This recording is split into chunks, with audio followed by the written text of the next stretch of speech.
हमारी शादी की 5वीं सालगिरह की रात सुबह के 3 बजे मैं अपनी तेज बुखार में तपती हुई बेटी शियाटोन को गोद में लिए फैमिली डॉक्टर का इंतजार कर रहा था। जैसे ही डॉक्टर उसकी जांच करता है, उसके चेहरे का रंग बदल जाता है। वह धीमी आवाज में कहता है, सर, क्या आपको यकीन है कि शियाटोन आपकी रियल बेटी है? आपका और जानरन का ब्लड ग्रुप बी है। इस बच्ची का ब्लड ग्रुप ऐसा नहीं हो सकता। यह सुनते ही मेरी पूरी दुनिया टूट जाती है। जिस बच्ची को मैंने 5 साल तक अपनी जान से बढ़कर पाला, वह मेरी पत्नी और उसके सेवियर की बेटी निकलती है। उस रात मैं श्याओतोन को सीने से लगाए बैठा रहता हूँ। तभी डॉक्टर संग जल्दी जल्दी अपना बैग लेकर अंदर आता है, जिस पर वह कहता है, सर शांत रहिए, पहले मुझे इसे चेक करने दीजिए। इसके बाद वह शियाटोन को अपनी गोद में लेकर बड़ी स्किल के साथ उसकी जांच करता है। वह उसका चेस्ट चेक करता है और तुरंत ब्लड सैंपल लेता है। यह एक इमरजेंसी टेस्ट होता है। उस 1 घंटे के इंतजार के दौरान मैं बच्चों वाले बेड के पास बैठा रहता हूँ और अपनी बेटी का तपता हुआ हाथ कसकर पकड़े रहता हूँ। मेरा दिमाग पूरी तरह केओस में डूबा रहता है। पापा, बेहोशी में शियाटोन बुदबुदाती है, जिस पर मैं उसका माथा अपने माथे से लगाकर कहता हूँ, मैं यही हूँ, स्ट्रांग रहो शियाटोन, सब ठीक हो जाएगा। इसी बीच डॉक्टर संग के कदम बाहर रुकते हैं। मैं सिर उठाकर देखता हूँ और उसके हाथ में रिपोर्ट दिखाई देती है। उसका चेहरा बेहद गंभीर नजर आता है। डॉक्टर संग, मैं तुरंत खड़ा हो जाता हूँ, जिस पर वह अंदर आता है और मेरी तरफ देखे बिना रिपोर्ट आगे बढ़ा देता है। उसकी आवाज बेहद सावधान और ठंडी हो जाती है। सर, क्या आपको पूरा यकीन है कि शियाटोन आपकी बेटी है? मैं 2 सेकंड तक बिल्कुल जड़ हो जाता हूँ। मुझे लगता है शायद मैंने गलत सुना है। क्या कहा आपने? जिस पर डॉक्टर सांग रिपोर्ट की तरफ इशारा करता है। आप और जनरन दोनों का ब्लड ग्रुप बी है। थ्योरी के हिसाब से आपकी बेटी का ब्लड ग्रुप सिर्फ बी या ओ हो सकता है, लेकिन शियाटोन का ब्लड ग्रुप ए है। वह एक पल रुकता है और फिर और भी धीमी आवाज में कहता है, बायोलॉजिकली यह इम्पॉसिबल है। कमरे की घड़ी लगातार टिक टिक करती रहती है। हर आवाज मेरे सिर पर हथौड़े की तरह पड़ती है। मैं रिपोर्ट को घूरता रहता हूँ। अगर शियाटोन मेरी बेटी नहीं है, तो फिर वह किसकी बेटी है? जरूर कोई गलती हुई है। मेरी आवाज भारी और डरावनी हो जाती है। टेस्ट दोबारा कीजिए, लेकिन डॉक्टर शांत रहता है। मैं कई बार चेक कर चुका हूँ। अगर आप चाहें तो मैं आपको डीएनए टेस्ट करवाने ले जा सकता हूँ। सुबह 4 बजे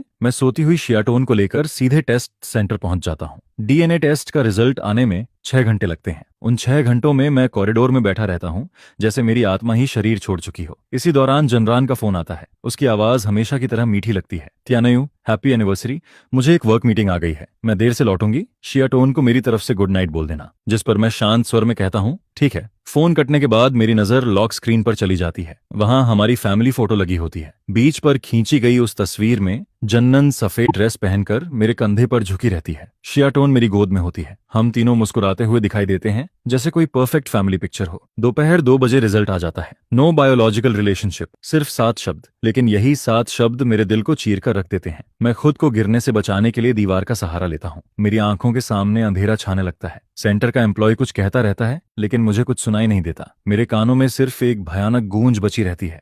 अचानक डिलीवरी रूम में सुनी गई पहली रोने की आवाज मेरे दिमाग में गूंजती है। तो वह बच्ची कभी मेरी थी ही नहीं। फिर मेरा असली बच्चा कहाँ है? वह बच्चा जिसे जनरन ने मेरी जान बचाने के बदले मुझे देने का वादा किया था, अब वह कहाँ है? जनरन, उसे सब पता था। मेरे हाथ कांपने लगते हैं और मैं उसे कॉल करता हूँ, लेकिन कोई जवाब नहीं आता। मैं दोबारा कॉल करता हूँ, फिर भी सन्नाटा। इसके बाद मैं ड्राइवर को श्याओतोन को घर छोड़ने का आदेश देता हूँ। वह अब भी बुखार में होती है।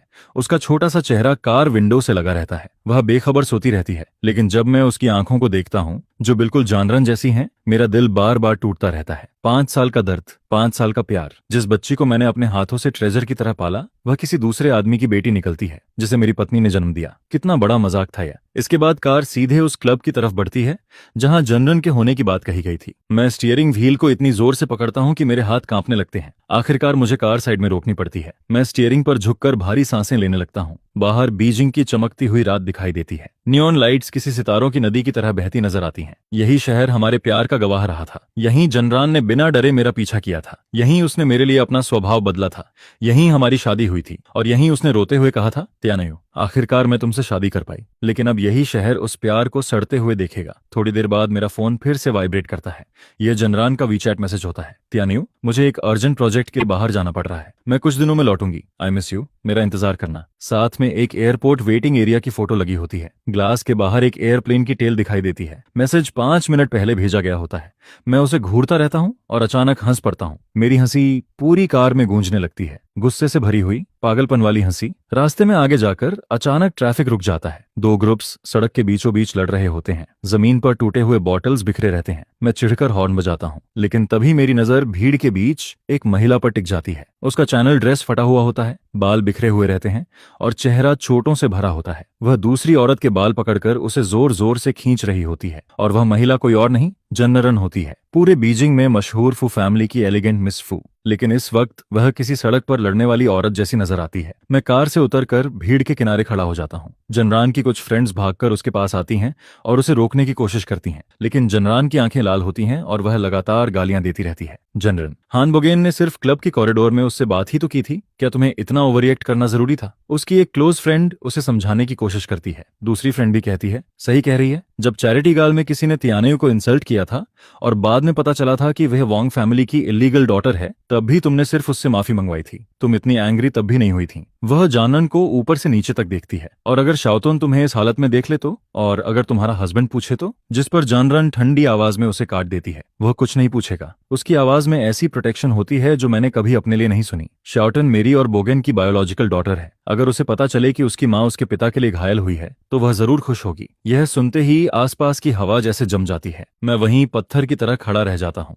मेरे शरीर से जैसे सारी ताकत निकल जाती है। मेरे कानों में शोर गूंजता रहता है, लेकिन जनरान की आवाज साफ सुनाई देती है। उस साल मैं खुद को रोक नहीं पाई थी, इसीलिए शियाटन बोगेन की बेटी बनी। उसने कभी कोई स्टेटस नहीं मांगा और यहाँ तक कि बच्ची की पहचान भी छुपाई। वह कुछ पल रुकती है। मैं अब भी बोगेन की कर्जदार हूँ, इसीलिए मैं सिर्फ उसे और उसकी बेटी को कंपेसेट कर सकती हूँ। तो यही सच्चाई थी। जिस बेटी को मैंने अपनी जान से ज्यादा चाहा, वह मेरी पत्नी की बिट्रेयल का सबूत थी। 5 साल की हैप्पी मैरिज शुरू से ही एक झूठ थी। 7 साल पहले जब मैं बीमार पड़ा था और मुझे ब्लड ट्रांसफ्यूजन की जरूरत थी, तब बोगन की तस्वीर मेरे दिमाग में उभरती है। तब वह मेरा सबोर्डिनेट हुआ करता था। उसने अपनी स्लीव ऊपर चढ़ाई थी और ईमानदारी से कहा था, सर मेरा ब्लड ग्रुप मैच करता है, मुझे ब्लड डोनेट करने दीजिए। मैंने उसका हाथ पकड़ लिया था। बोगेन, मैं ये एहसान जिंदगी भर नहीं भूलूंगा। जिस पर वह मुस्कुराकर सिर हिलाता है। ऐसा मत कहिए, आपकी मदद कर पाना मेरे लिए ऑनर है। उसे थैंक यू कहने के लिए मैंने उसे बड़ी रकम दी थी, कंपनी में इंपॉर्टेंट पोजीशन दी थी और छोटे भाई की तरह ट्रीट किया था। जनरन भी उसका बहुत ख्याल रखती थी। वह हमेशा कहती थी कि बोगेन बेहद कैपेबल और सेंसिबल है, लेकिन सच्चाई यह निकलती है कि उसी समय से दोनों का अफेयर चल रहा था और मैं एक बेवकूफ की तरह उसे अपने घर बुलाता रहता था ताकि वह मेरी पत्नी के साथ फ्लर्ट करे और मैं उसकी बेटी को पालता रहूं। सालों तक यह एक परफेक्ट ड्रामा बना रहता है। तभी जनरन की फ्रेंड धीमी आवाज में पूछती है, और तुम्हारा हस्बैंड, अगर उसे कभी सच पता चल गया तो? जिस पर जनरन के होंठ हल्के से मुड़ते हैं। उसकी मुस्कान आत्मविश्वास से भरी और ठंडी होती है। मैं उसे पहले की तरह प्यार करती रहूंगी। मैं उसे कभी शक नहीं होने दूंगी। इसके बाद वह अपना फोन निकालती है और स्क्रीन पर कुछ टाइप करती है। कुछ सेकंड बाद मेरा फोन वाइब्रेट करता है। फिर वही मीठा मैसेज, त्यानायू, मुझे एक अर्जेंट प्रोजेक्ट के लिए बाहर जाना है। मैं कुछ दिनों में लौटूंगी। आई मिस यू, मेरा इंतजार करना। कुछ ही देर पहले वह हान बोगेन के लिए सड़क पर लड़ रही थी और अब मेरी स्क्रीन पर प्यार का नाटक कर रही थी। दोनों तस्वीरें मेरे सामने एक साथ उभरती हैं। मैं सिर झुकाकर चैट बॉक्स खोलता हूँ। मेरी उंगलियां बर्फ जैसी ठंडी हो चुकी होती हैं। हर लेटर किसी पत्थर जितना भारी लगता है। आज हमारी 5वीं एनिवर्सरी है। तुम आज के बाद जा सकती हो। ये मेरी आखिरी टेस्ट होती है। जनरन लगभग तुरंत रिप्लाई करती है, त्यानायू, ये प्रोजेक्ट बहुत इंपॉर्टेंट है। जब मैं लौटूंगी तो इसकी भरपाई कर दूंगी। भरपाई? तो उसकी सारी नरमी सिर्फ भरपाई थी। वह भरपाई करती थी क्योंकि उसके दिल में कोई और था। वह भरपाई करती थी क्योंकि किसी और की बेटी मुझे पापा बुलाती थी। वह भरपाई करती थी क्योंकि वह मेरे बगल में सोती थी, जबकि हर दिन मुझे धोखा देने की प्लानिंग करती रहती थी। मैं सिर उठाता हूँ और जनरन को अपने बाल और कपड़े ठीक करते हुए पार्किंग एरिया की तरफ जाते देखता हूँ। उसकी बैक सीधी रहती है, उसके कदम शांत रहते हैं। कुछ देर पहले वाली पागलपन भरी हालत का कोई निशान नहीं बचता। यही असली जनरन थी। हाई सोसाइटी की वाइल्ड एंड रोज, फू फैमिली की वह मिस जो बॉयफ्रेंड्स को कपड़ों की तरह बदलती रहती थी और कभी किसी के लिए नहीं रुकती थी। वह बस कुछ समय के लिए मेरे पास रुकी हुई थी, लेकिन उसके दिल में एक दूसरा समंदर छिपा हुआ था। एक ऐसा समंदर जो एम्बोजेन का था, और मैं तो बस वो कार्ड था जिसे उसने अपनी सहूलियत के लिए चुना था। जिस पर मैं लड़खड़ाते हुए मुड़ता हूँ और लगभग भागते हुए वापस अपनी कार तक पहुंच जाता हूँ। जैसे ही मैं कार का दरवाजा आवाज़ बंद करता हूँ, मेरी आंखों से आखिरकार आंसू फूट पड़ते हैं। मैं अपनी गर्दन सीट पर टिका देता हूँ और आंसुओं को बहने देता हूँ। 5 साल की शादी, 1800 से भी ज्यादा दिन और रातें, हमारे सारे मीठे पल अब जहरीली सुइयों की तरह बन चुके थे जो लगातार मेरे दिल में चुभ रहे थे। मुझे नहीं पता मैं कितनी देर तक रोता रहा। फिर एक पुलिस ऑफिसर कार के शीशे पर दस्तक देता है, जिस पर वह इशारा करके बताता है कि यहाँ पार्किंग करना अलाउड नहीं है।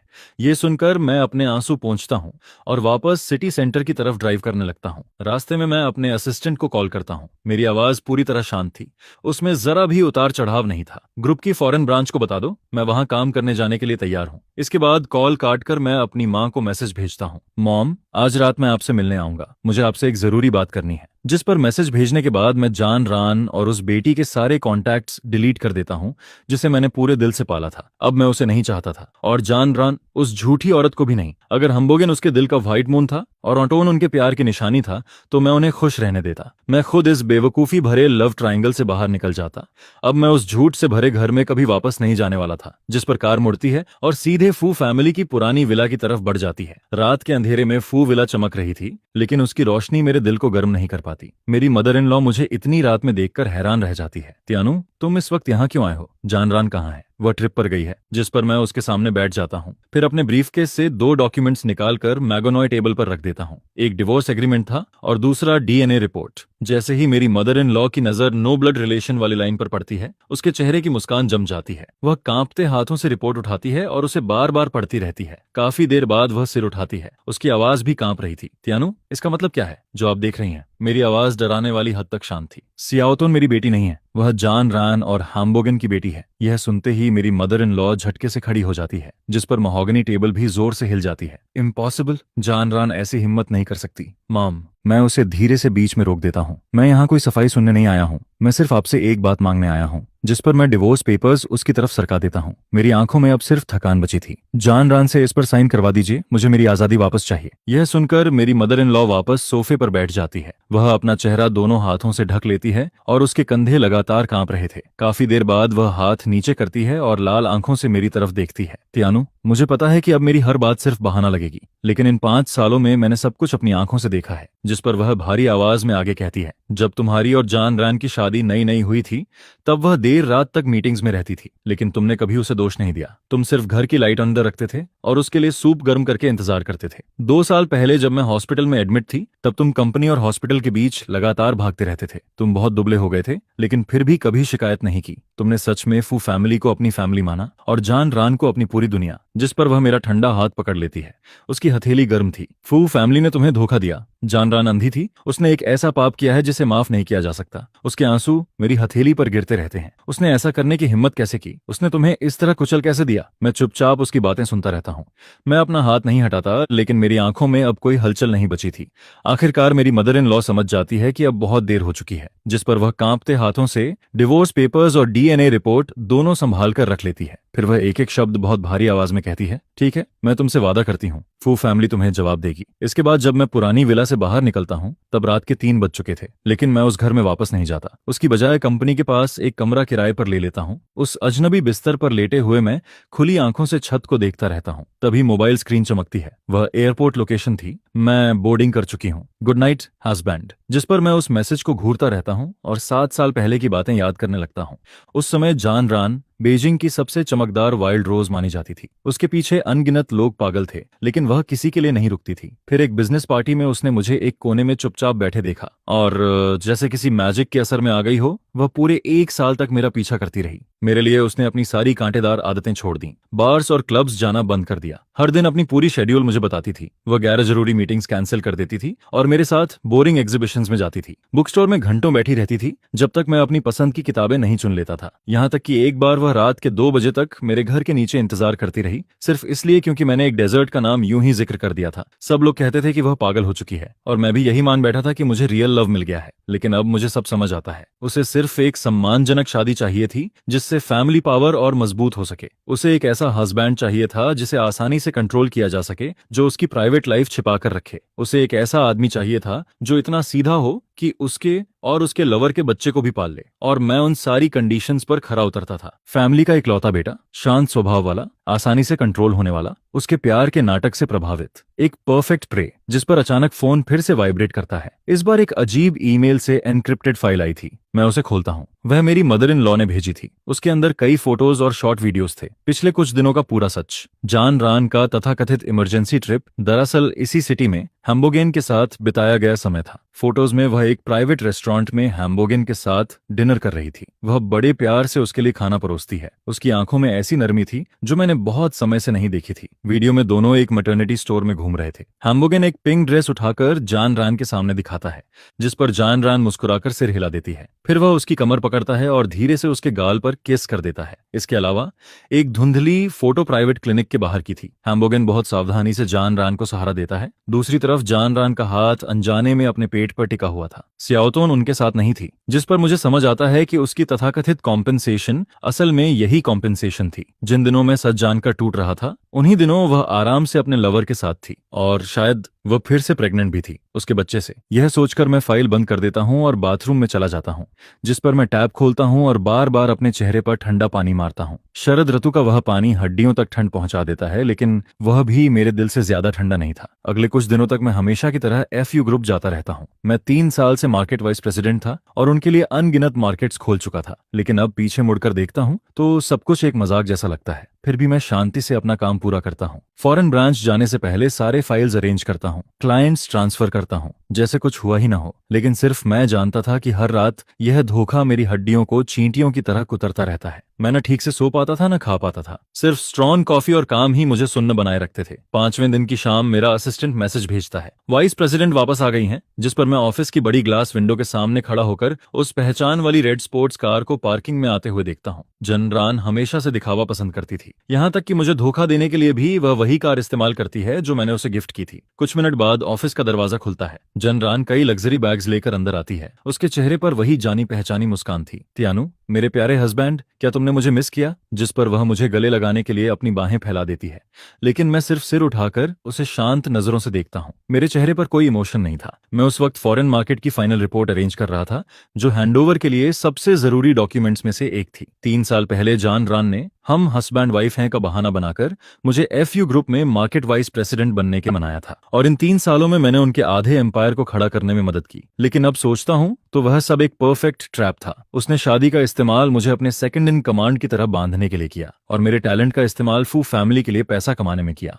साथ ही उसने अपनी प्राइवेट लाइफ भी पूरी तरह छिपा कर रखी, जिस पर मैं सिर्फ हल्का सा हम्म कहता हूं और उसके आने से अपने काम को रोकता भी नहीं। जान रान का हाथ हवा में ही रुक जाता है। उसके चेहरे की मुस्कान एक पल के लिए सख्त पड़ती है, लेकिन फिर वह खुद को संभाल लेती है। इसके बाद वह गिफ्ट्स डेस्क पर रख देती है। देखो, ये सब तुम्हारे लिए लाई हूँ। इस बार गलती मेरी थी, मुझे हमारी एनिवर्सरी पर ट्रिप पर नहीं जाना चाहिए था। जिस पर वह ऑरेंज बॉक्स उठाकर अपनी जानी पहचानी मीठी आवाज में कहती है, हर्मेस के नए शूज, वही कलर जो तुम्हें पसंद है। इन्हें लेने के लिए मुझे 1 महीना इंतजार करना पड़ा। जब वह देखती है कि मैं अभी भी उसकी तरफ नहीं देख रहा हूं, तो वह एक और बॉक्स खोलती है। डायमंड वॉच, इस समय की सबसे पॉपुलर सीरीज। मुझे याद है तुमने कहा था कि यह बहुत खूबसूरत है। और आखिर में वह ज्वेलरी बॉक्स के पास पोर्श की रख देती है। Limited edition white Porsche. White colour तुम पर सबसे ज्यादा सूट करता है। मैं उन महंगे गिफ्ट्स को बिना किसी दिलचस्पी के देखता हूँ। पहले अगर वह मुझे इस तरह मनाती तो मैं कब का पिघल चुका होता। मैं हमेशा ऐसा ही था, बस थोड़ी सी मिठास मिलती और मैं अपने सारे जख्म भूल जाता। लेकिन अब ये सारी चीजें सिर्फ प्राइस टैग्स जैसी लग रही थीं, जो उन झूठों की कीमत दिखा रही थीं जिन्हें वह छिपाना चाहती थी। उसी वक्त दरवाजे पर हल्की दस्तक होती है। जवाब का इंतजार किए बिना हान बोगेन दरवाजा खोलकर अंदर आ जाता है। उसके हाथ में कुछ डॉक्यूमेंट्स थे। अब वह जान रान का एडमिनिस्ट्रेटिव असिस्टेंट बन चुका था। ब्रदर तियानु। वह मुस्कुराते हुए मुझे ग्रीटिंग देता है, जिस पर उसकी नजर डेस्क पर रखे गिफ्ट्स पर पड़ती है। उसके चेहरे पर बिल्कुल नापी तुली हैरानी दिखाई देती है। वाह, वाइस प्रेसिडेंट आपको कितना अच्छा ट्रीट करती हैं। ट्रिप से लौटते ही इतने सारे गिफ्ट्स लेकर आई हैं। जनरान हल्का सा मुस्कुराती है, लेकिन उसकी तरफ देखती तक नहीं। मेरे सामने वह हमेशा ऐसी ही रहती थी, एक सही दूरी बनाए रखते हुए, जिस पर वह धीरे से मेरे पास आती है और प्यार से मेरा हाथ पकड़ने की कोशिश करती है। त्यानु, इतनी सिंसियरिटी के बाद भी क्या तुम इस बार मुझे माफ नहीं करोगे? लेकिन उसकी उंगलियां मुझे छू पाती उससे पहले ही मैं दूसरा डॉक्यूमेंट उठाने के लिए झुक जाता हूँ, जिस पर उसका हाथ हवा में ही रह जाता है। मेरी नजर उसके चेहरे के साइड प्रोफाइल पर पड़ती है। उस दिन की लड़ाई के छोटे छोटे निशान अब लगभग गायब हो चुके थे। अगर मैंने अपनी आंखों से उसे हैम्बोगन के लिए पागलों की तरह लड़ते हुए न देखा होता तो शायद मैं आज भी कुछ नोटिस नहीं कर पाता। इन सालों में उसने मुझसे आखिर कितना कुछ छिपाया था। अचानक कैंसिल हुई डेट्स, अचानक आई मीटिंग्स, आधी रात तक चलने वाले सोशल इवेंट्स। जिन बहानों पर मैंने आंख बंद करके भरोसा किया था, अब उनमें हर तरफ दरारें दिखाई दे रही थीं। सही कह रहे हैं ब्रदर तियानु।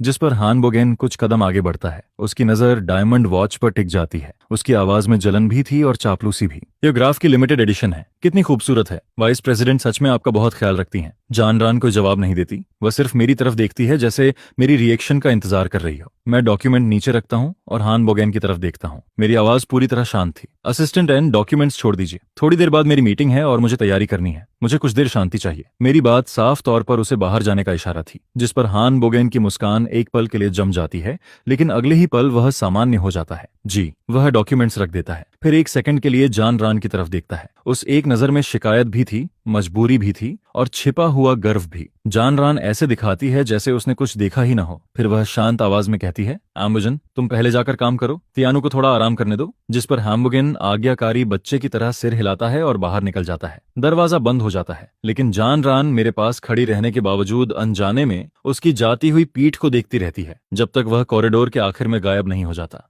कितना गहरा प्यार था उनका, यह देखकर मेरे पेट में मरोड़ उठती है। मुझे इतनी तेज मितली महसूस होती है कि जैसे अभी उल्टी हो जाएगी। पहले जब हम तीनों साथ खाना खाते थे या कंपनी की एनुअल डिनर्स में शामिल होते थे, तब जान रान और हान बोगेन के पास हमेशा बातें होती थीं। मैं सोचता था कि दोनों बस अच्छे पार्टनर्स हैं और एक दूसरे को अच्छी तरह समझते हैं, लेकिन अब मुझे सब समझ आता है। वह कंपैटिबिलिटी नहीं थी, वह दो लवर्स की नजरें थीं। वह मेरे सामने छिपकर प्यार करने का एक्साइटमेंट था, जिस पर मेरा दिल जैसे बर्फीले पानी में डूबने लगता है, धीरे धीरे और गहराई तक, जब तक कि मेरा पूरा शरीर कांपने नहीं लगता। सच तो यह था कि सारे संकेत हमेशा से मौजूद थे, बस मैं ही बहुत बड़ा बेवकूफ था जो तथाकथित प्यार में अंधा हो चुका था। जानरान शायद कुछ और कहना चाहती थी, लेकिन मैं पहले ही अपना लैपटॉप और डॉक्यूमेंट्स उठा चुका था, जिस पर मैं खड़ा होता हूँ और कहता हूँ, मेरी मीटिंग है, मैं चलता हूँ। फिर बिना उसकी तरफ देखे बाहर निकल जाता हूँ। जैसे ही ऑफिस का दरवाजा बंद होता है, मुझे जान रान की बेबस आह सुनाई देती है, बिल्कुल पहले की तरह, जैसे वह कह रही हो, तुम्हारा तो कोई इलाज ही नहीं है। लेकिन जो बातें पहले मेरे दिल को नरम कर देती थीं, अब वही सीधे दिल में चाकू की तरह चुभती थीं। मैं कॉरिडोर की दीवार से टिक जाता हूँ और अपनी मितली को दबाने की कोशिश करता हूँ। जब सांसें थोड़ी सामान्य होती हैं, तब मैं फोन निकालता हूँ। ठंडी स्क्रीन पर उंगलियां फेरते हुए मैं चुपचाप अपने ऑफिस का सर्विलांस कैमरा खोलता हूँ, जिस पर स्क्रीन में दिखाई देता है कि हान बोगेन, जो अभी अभी बाहर गया था, अब फिर से मेरे ऑफिस के अंदर खड़ा है। जान रन तेजी से आगे बढ़ती है और दरवाजे को अंदर से लॉक कर देती है। क्लिक। लॉक होने की साफ आवाज मेरे कानों में चुभ जाती है। हान बोगेन डेस्क पर रखे महंगे गिफ्ट्स को देखता है। उसकी आवाज जलन से भरी हुई थी। वाह वाइस प्रेसिडेंट, आपने उसे इतना कुछ खरीद दिया और मेरे लिए कुछ भी नहीं? जिस पर जान रान हंस पड़ती है। वह डार्क ब्लू वेलवेट बॉक्स निकालती है और उसके सामने खोल देती है। मैं अपने बोगन को कैसे भूल सकती हूँ? देखो, ये मैंने खास तुम्हारे लिए कस्टम मेड करवाया है। पूरी दुनिया में ऐसा सिर्फ एक पेयर है। यह सुनकर हान बोगेन हैरान रह जाता है। उस बॉक्स के अंदर डायमंड कफलिंग्स थे। उनका डिजाइन बेहद शानदार था। लाइट पड़ते ही उनमें ठंडी चमक झिलमिला रही थी। साफ था कि उनमें मेरे डेस्क पर रखी ग्राफ वॉच से कहीं ज्यादा दिल लगाया गया था। जिस पर हान बोगेन तुरंत उसे अपनी बाहों में भर लेता है। उसकी आवाज इतनी मीठी थी कि सुनकर घुटन होने लगे। पगली, मेरे लिए तो तुम ही काफी हो, बाकी चीजों की कोई अहमियत नहीं है। जान रान उसकी बाहों में मुस्कुराती है। उसकी उंगलियां उसकी टाई से खेलने लगती हैं। तुम्हें बस अच्छी बातें बनानी आती हैं, मैं सिर्फ तुम्हारे लिए मीठी बातें करता हूँ। जिस पर हान बोगेन झुककर उसके गाल को हल्के से छूता है। फिर दोनों एक दूसरे के बेहद करीब आ जाते हैं। मैं स्क्रीन को घूरता रहता हूँ। मेरे नाखून हथेलियों में धंस जाते हैं, लेकिन मुझे दर्द तक महसूस नहीं होता। जो जुनून उसने हमेशा मुझसे छिपा कर रखा था, वही अब तेजाब की तरह मेरे दिल को खा रहा था। 5 साल की शादी में वह हमेशा मेरे सामने मीठी और रिजर्व्ड बनी रही। यहाँ तक कि जब वह खुद पहल करती थी, तब भी खुद को रोक कर रखती थी। मैं समझता था कि यह किसी सभ्य लड़की की शर्म है, लेकिन अब मुझे सच पता था, वह मुझसे प्यार ही नहीं करती थी। उसका जुनून, उसकी दीवानगी और उसके बेकाबू पल किसी और आदमी के लिए थे। मेरे ऑफिस में, मेरी अपनी डेस्क के पास, वह अपने लवर के साथ छिप कर प्यार कर रही थी। जानरान, तुम सच में बहुत क्रूर हो। जिस पर मैं तुरंत कैमरा स्क्रीन बंद कर देता हूँ। अगर मैं एक सेकंड और देखता तो शायद खुद को रोक नहीं पाता, शायद अंदर घुसकर सब कुछ तोड़ देता। लेकिन वह तियानु नहीं था। मेरी परवरिश, मेरा सेल्फ रिस्पेक्ट मुझे किसी पागल इंसान की तरह उन्हें पकड़ने की इजाजत नहीं देता। इसलिए मैं मुड़ जाता हूँ और एक एक कदम बढ़ाते हुए उस दम घोंटने वाली जगह से दूर चला जाता हूँ। कॉरिडोर लंबा था, लाइट्स तेज थीं, लेकिन हर कदम ऐसा लग रहा था जैसे मैं धारदार ब्लेड्स पर चल रहा हूँ।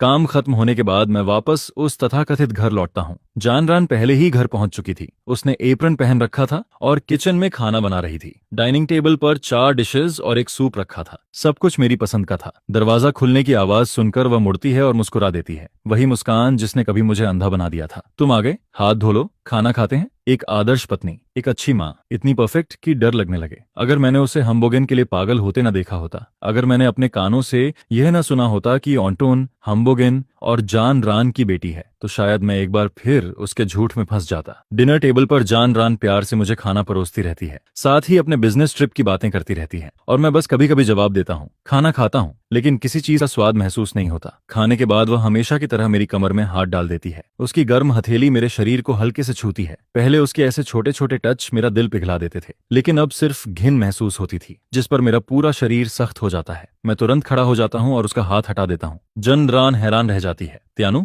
मैं अपनी मितली दबाता हूँ और शांत आवाज में कहता हूँ, जल्द ही शियाटोन का बर्थडे आने वाला है। मैं उससे पूछने जा रहा चाहूँ कि वह इसे कैसे सेलिब्रेट करना चाहती है। इतना कहकर मैं उसे जवाब देने का मौका भी नहीं देता और सीधे चिल्ड्रन रूम की तरफ बढ़ जाता हूँ। दरवाजा खोलते ही शियाटोन फ्लोर पर बैठी पजल बना रही थी। आवाज सुनकर वह अपना छोटा सा चेहरा उठाती है। पापा, शियाटोन की हेल्प करो, मैं ये हिस्सा नहीं बना पा रही। जिस पर मैं उसके पास जाकर बैठ जाता हूँ और पजल पीसेस उठाने लगता हूँ। 3 साल की छोटी बच्ची, मुलायम हाथ, गोल मटोल उंगलियां, बड़ी बड़ी चमकदार आंखें, लेकिन उसकी आंखें और भौहें दिन ब दिन एम्बोजेन जैसी होती जा रही थीं। यह देखकर ऐसा लगता है जैसे कोई अदृश्य हाथ मेरे दिल को कसकर दबा रहा हो। धीरे धीरे एक घुटन भरा दर्द मेरे अंदर फैलने लगता है। यह वही बच्ची थी जिससे मैंने अपनी जान से भी ज्यादा प्यार किया था, जिसे मैंने एक पिता की तरह अपना सब कुछ देकर पाला था। लेकिन वही बच्ची मेरी पत्नी की बेवफाई का सबसे बड़ा सबूत भी थी। वह हर दिन मुझे याद दिलाती थी कि मैं कितना बड़ा मूर्ख था। मैं नजरें झुका लेता हूँ, अपनी आंखों का दर्द छिपाते हुए पजल का पीस सही जगह लगा देता हूँ। शॉर्टन,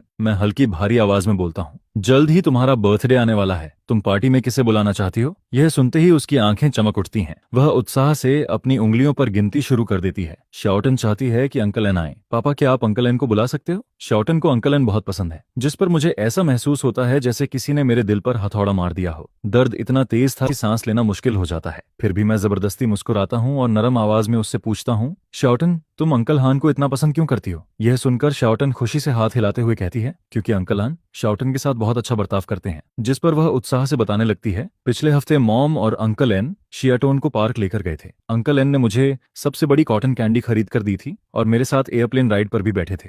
हम बहुत ऊपर तक उड़ते हैं। और फिर वह खुशी से हंसने लगती है। और जब हम एक्वेरियम गए थे तब मॉम ने शियाटोन को गोद में लिया था। अंकल एन मेरा हाथ पकड़ते हैं और हम तीनों ने बहुत सारी सुंदर मछलियां देखी थीं। अंकल हान ने कहा था कि वह बाद में मुझे बार बार घुमाने लेकर जाएंगे और बहुत सारी सुंदर ड्रेस और डॉल भी खरीद कर देंगे। उसका हर शब्द एक जहरीले तीर की तरह मेरे दिल में धंसता चला जाता है। क्या खुशहाल फैमिली ऑफ 3 थी? जब मैं फू फैमिली के लिए ओवरटाइम करता था और मीटिंग्स के बीच भागता रहता था, तब मेरी पीठ पीछे वे लोग पहले ही अपनी खुशहाल फैमिली बना चुके थे। और मैं नाम का पिता, आखिर तक धोखा खाया हुआ सबसे बड़ा बेवकूफ। मैं शियाटोन के उत्साहित चेहरे को देखता हूँ, जिस पर मेरे सारे सवालों के जवाब मिल जाते हैं। मैं धीरे से उसके मुलायम बालों पर हाथ फेरता हूँ। ठीक है पापा, समझ गए। मेरी आवाज एक गहरी आह जैसी निकलती है। यह सुनते ही शियाटन सीधे मेरी बाहों में कूद जाती है और अपना छोटा सा चेहरा मेरी छाती से रगड़ती है। पापा सबसे अच्छे हैं। जिस पर मैं उसे कसकर गले लगा लेता हूँ। उसके शरीर से आती दूध जैसी हल्की खुशबू को महसूस करते हुए मेरी आंखें जलने लगती हैं। यह आखिरी बार होगा, आखिरी बार जब मैं शियाटोन को अपनी बेटी की तरह गले लगा रहा हूँ। भले ही तुम मेरी बेटी नहीं हो, लेकिन इन 3 सालों का मेरा पिता वाला प्यार बिल्कुल सच्चा था। और अब इसके बाद कभी ऐसा नहीं होगा। आखिरकार शियाटोन का बर्थडे आ जाता है। फू विला किसी फेरी टेल कैसल जैसी सजाई गई थी। हर तरफ पिंक बैलून थे, रेनबो डेकोरेशन थी और कैरसोल थीम वाला बर्थडे केक रखा था। जनरान हमेशा अपनी बेटी पर बहुत पैसा खर्च करती थी। इसी दौरान हम्बोगेन भी वहां पहुंच जाता है। उसने सफेद रंग का शानदार सूट पहना हुआ था और हाथ में एक एलिगेंट पेट केज पकड़ी हुई थी, जिस पर वह सीधे शियाटन के पास जाता है और केज खोल देता है। अंदर एक सफेद रैगडॉल कैट बैठी थी, जिसकी नीली आंखें किसी जेमस्टोन की तरह चमक रही थीं। Happy birthday शियाटोन। हम्बोगेन की आवाज जरूरत से ज्यादा मीठी थी। देखो अंकलन तुम्हारे लिए क्या लाए हैं। वाह, शियाटन खुशी से चिल्ला उठती है, जिस पर वह तुरंत बिल्ली को गोद में उठा लेती है और उसके मुलायम फर में अपना चेहरा छिपा देती है। Thank you अंकलन। शियाटन को कैट्स बहुत पसंद है। आसपास खड़े गेस्ट्स भी हम्बोगेन की तारीफ करने लगते हैं। जनरन उसके पास खड़ी मुस्कुरा रही थी और उस सीन को बड़े प्यार से देख रही थी। मैं भी आगे बढ़ता हूँ, जिस पर मैं हल्का सा भौहें सिकोड़कर कहता हूँ, बहुत अच्छा गिफ्ट है असिस्टेंट एन। मेरे चेहरे पर अब भी शिष्ट मुस्कान थी, लेकिन किसी के घर पेट गिफ्ट करने से पहले वहां की सिचुएशन पूछ लेनी चाहिए। मुझे कैट फर से बहुत ज्यादा एलर्जी है। ये बात इस सर्कल में कोई सीक्रेट नहीं है। ये सुनते ही हम्बोगेन का चेहरा बदल जाता है। ब्रोदर त्यानु, मुझे सच में नहीं पता था। सॉरी, मेरा ऐसा कोई इरादा नहीं था। मेरी आवाज ज्यादा ऊंची नहीं थी, लेकिन इतनी जरूर थी कि आसपास खड़े लोग साफ सुन सकें, जिस पर कई गेस्ट्स की नजरें तुरंत हम्बोगेन की तरफ चली जाती हैं। उसका चेहरा पीला पड़ जाता है। मैं उसकी तरफ देखे बिना बटलर से कहता हूँ, अंकल वांग, इस गिफ्ट को फिलहाल कहीं और रख दीजिए। कहीं ऐसा ना हो कि मिस्टर एन का यह अच्छा इरादा होस्ट की पार्टी ही खराब कर दे। यह सुनते ही शियाटन रोने के करीब पहुंच जाती है। वह जान रान के पीछे खड़ी होकर कैट को कसकर पकड़ लेती है। नहीं, आज मेरा बर्थडे है। शाओतोन को यही कैट चाहिए। जिस पर जान रान नीचे झुकती है और उसे समझाने लगती है, गुड गर्ल बनो शाओतोन, पापा को एलर्जी है, हम कैट नहीं रख सकते। कल मॉम तुम्हें कैट कैफे लेकर जाएंगी। लेकिन शाओतोन सिर हिलाने लगती है। ना, नहीं, मुझे यही कैट चाहिए। अगले ही पल वह जोर जोर से रोने लगती है। पापा बैड हैं, पापा मुझे खुश नहीं देखना चाहते। मैं उसे कैट को कसकर पकड़े हुए देखता हूँ, फिर जान रान के चेहरे पर वह बेबस ममता देखता हूँ, और उसी पल मेरे दिल की आखिरी गर्माहट भी खत्म हो जाती है। बिल्कुल साफ था, मेरी पत्नी और मेरी बेटी दोनों हैम्बोगेन को ज्यादा अहमियत देती थीं। मेरी एलर्जी उनके लिए शायद उस कैट से भी कम महत्वपूर्ण थी, जिस पर मैं शियाटोन के रोने को नजरअंदाज कर देता हूँ और बटर को कैट ले जाने का इशारा कर देता हूँ। इसके बाद बर्थडे पार्टी आधिकारिक रूप से शुरू होती है। गेस्ट्स लगातार आते रहते हैं। जान रन होस्ट की तरह वाइन ग्लास हाथ में लिए सबके बीच घूमती रहती है। उसके चेहरे पर परफेक्ट स्माइल थी और उसके हर जेस्चर में एलिगेंस झलक रही थी। कोई सोच भी नहीं सकता था कि कुछ दिन पहले यही औरत सड़क पर किसी पागल इंसान की तरह लड़ रही थी। मैं एक कोने में खड़ा सब कुछ ठंडे भाव से देखता रहता हूँ। पहले ऐसे इवेंट्स में मैं हमेशा उसके साथ खड़ा रहता था, उसकी जगह ड्रिंक्स पीता था, कॉन्टैक्ट्स बनाता था और लोगों से इंट्रोड्यूस करवाता था, लेकिन अब यह सब मुझे नकली और हास्यास्पद लगता था। तभी जान रान अचानक माइक्रोफोन उठा लेती है। वह हल्का सा गला साफ करती है, जिस पर पूरा हॉल शांत हो जाता है। स्टेज की रोशनी उसके खूबसूरत चेहरे पर पड़ रही थी, उसके होंठों पर मीठी मुस्कान थी। आज शियाटोन के बर्थडे पर आने के लिए आप सभी गेस्ट्स का धन्यवाद। हर दिन शियाटोन को बड़ा होते देखना मेरी जिंदगी की सबसे बड़ी खुशी है, और इस पूरे सफर में एक ऐसा इंसान भी है जिसने शियाटोन को उतना ही प्यार और केयर दिया है जितना मैंने दिया है। वह इंसान है हम्बोगेन। यह कहते हुए वह हम्बोगेन को अपने पास बुलाती है, जिस पर हम्बोगेन नकली हैरानी दिखाता है। उसकी आंखें हल्की लाल हो जाती हैं, जैसे वह भावुक हो गया हो। जनरान फिर गेस्ट्स की तरफ देखकर कहती है, हम्बोगेन ने हमेशा शियाटोन को अपनी बेटी की तरह ट्रीट किया है और शियाटोन भी उनसे बहुत प्यार करती है। इसलिए आज आप सभी के सामने मैं फैसला करती हूँ कि हम्बोगेन शियाटोन के गॉडफादर बनेंगे। मैं उम्मीद करती हूँ कि उनका रिश्ता और भी गहरा होगा और यह शियाटोन के लिए एक खास गिफ्ट होगा। उसकी बात खत्म होते ही हॉल तालियों से गूंज उठता है,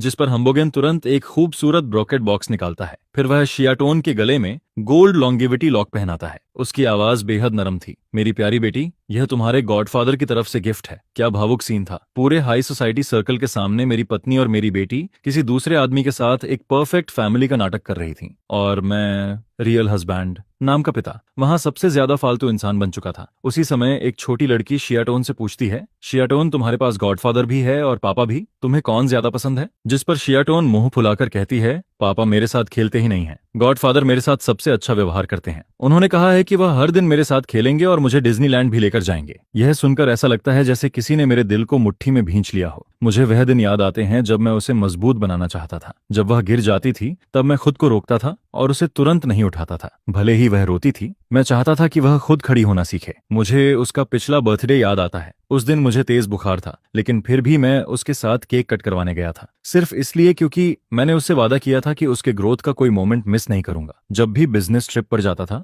चाहे कितनी भी देर हो जाए, मैं वीडियो कॉल जरूर करता था, सिर्फ उसके मुंह से एक बार पापा सुनने के लिए। मैं हमेशा अपनी बेटी के लिए एक स्ट्रिक्ट फादर रहा। मैं बस चाहता था कि वह मजबूत और इंडिपेंडेंट बने, लेकिन फू फैमिली हमेशा उसे जरूरत से ज्यादा स्पॉइल करती रही, और आखिर में उसकी नजरों में मैं सबसे ठंडा इंसान बन गया। मैं सोचता था कि एक दिन वह मेरी नीयत समझेगी, लेकिन मुझे बदले में सिर्फ यही सुनने को मिला, पापा मेरे साथ खेलते नहीं हैं। कितनी बड़ी विडंबना थी। कुछ देर बाद जान रान वाइन ग्लास लेकर मेरे कोने तक आती है। वह हल्का सा झुकती है और धीमी आवाज में कहती है, त्यानु, मुझे दोष मत देना कि मैंने यह फैसला अकेले लिया। तुमने भी देखा है कि शौतुन कितनी खुश है। मैं सिर्फ हमारी बेटी को एक सरप्राइज देना चाहती थी। एक पिता होने के नाते तुम्हें थोड़ा जेनरस होना चाहिए। जिस पर मैं उसकी तरफ ठंडी नजरों से देखता हूँ, फिर जानबूझकर अपनी आवाज थोड़ा ऊंची कर देता हूँ। चूंकि मिस्टर एन अब शियाटोन के गॉडफादर बन चुके हैं, तो उन्हें काफी मेहनत करनी पड़ेगी। आखिर गॉडफादर भी एक तरह का पिता ही होता है। सिर्फ उसे घुमाने ले जाना काफी नहीं होगा। हमारे जैसे परिवारों के बच्चों के लिए म्यूजिक, चेस, कैलीग्राफी, पेंटिंग और एटिकेट ट्रेनिंग बहुत जरूरी होती है। इन सारी मुश्किल जिम्मेदारियों की देखभाल अब गॉडफादर करेंगे। मुझे बस उम्मीद है कि गिफ्ट वाली गलती दोबारा नहीं होगी। कहीं ऐसा ना हो कि ऊपर से केयरफुल दिखें, लेकिन असल में कुछ सोचा ही ना हो। मेरी बस एक बात ने हम्बोगेन को सीधे जाल में फंसा दिया। अगर वह मान जाता तो सारी जिम्मेदारियां उसके सिर पर आ जाती, और अगर मना करता तो साबित हो जाता कि उसका प्यार सिर्फ दिखावा था। जिस पर हम्बोगेन की मुस्कान जम जाती है। वह कुछ कह ही नहीं पाता। जान रान का चेहरा भी बदल जाता है, लेकिन इतने लोगों के सामने वह नाराज भी नहीं हो सकती थी। मैं उनकी तरफ देखना तक जरूरी नहीं समझता और शांत भाव से दूसरी तरफ मुड़ जाता हूँ। पार्टी कुछ देर और चलती रहती है, फिर होस्ट मुझे स्टेज पर बुलाता है। आखिर मैं शियाटोन का पिता था, यह हिस्सा छोड़ा नहीं जा सकता था। मैं गहरी सांस लेता हूँ, अपने सारे दर्द को निगल जाता हूँ और अपनी आखिरी बची हुई इज्जत को संभालते हुए खड़ा हो जाता हूँ। लेकिन जैसे ही मैं उठता हूँ, छर्रर कपड़ा फटने की तेज आवाज पूरे हॉल में गूंज जाती है, जिस पर मेरा पूरा शरीर जम जाता है। मेरी शर्ट कंधे से लेकर कमर तक फट चुकी थी। ठंडी हवा सीधे मेरी पीठ से टकराती है। पूरा हॉल एकदम शांत हो जाता है। सभी की नजरें मेरी फटी हुई शर्ट पर टिक जाती हैं। अगले ही पल चारों तरफ फुसफुसाहट शुरू हो जाती है। हे भगवान, इतना अमीर होकर भी ढंग के कपड़े नहीं पहन सकता? कितनी शर्मनाक बात है। मैं वहीं खड़ा रहता हूँ बिना कुछ बोले, क्योंकि मैं पहले से जानता था कि यह सीन कितना अपमानजनक दिख रहा है। यह कस्टम मेड शर्ट्स थी, मजबूत फैब्रिक से बनी हुई। यह अपने आप कभी नहीं फट सकती थी जब तक कि किसी ने इसके साथ छेड़छाड़ न की हो। मैं सिर उठाता हूँ, जिस पर मेरी नजर सीधे हम्बोगेन पर पड़ती है। उसकी आंखों में छिपी हुई जीत साफ दिखाई दे रही थी। बिल्कुल, यह उसी का काम था, लेकिन मैं वैसा रिएक्ट नहीं करता जैसा वह चाहता था। न मैं भागता हूँ, न घबराता हूँ। मैं फटी हुई शर्ट को पकड़कर सीधा खड़ा हो जाता हूँ, फिर एक एक कदम बढ़ाते हुए स्टेज की तरफ चलने लगता हूँ।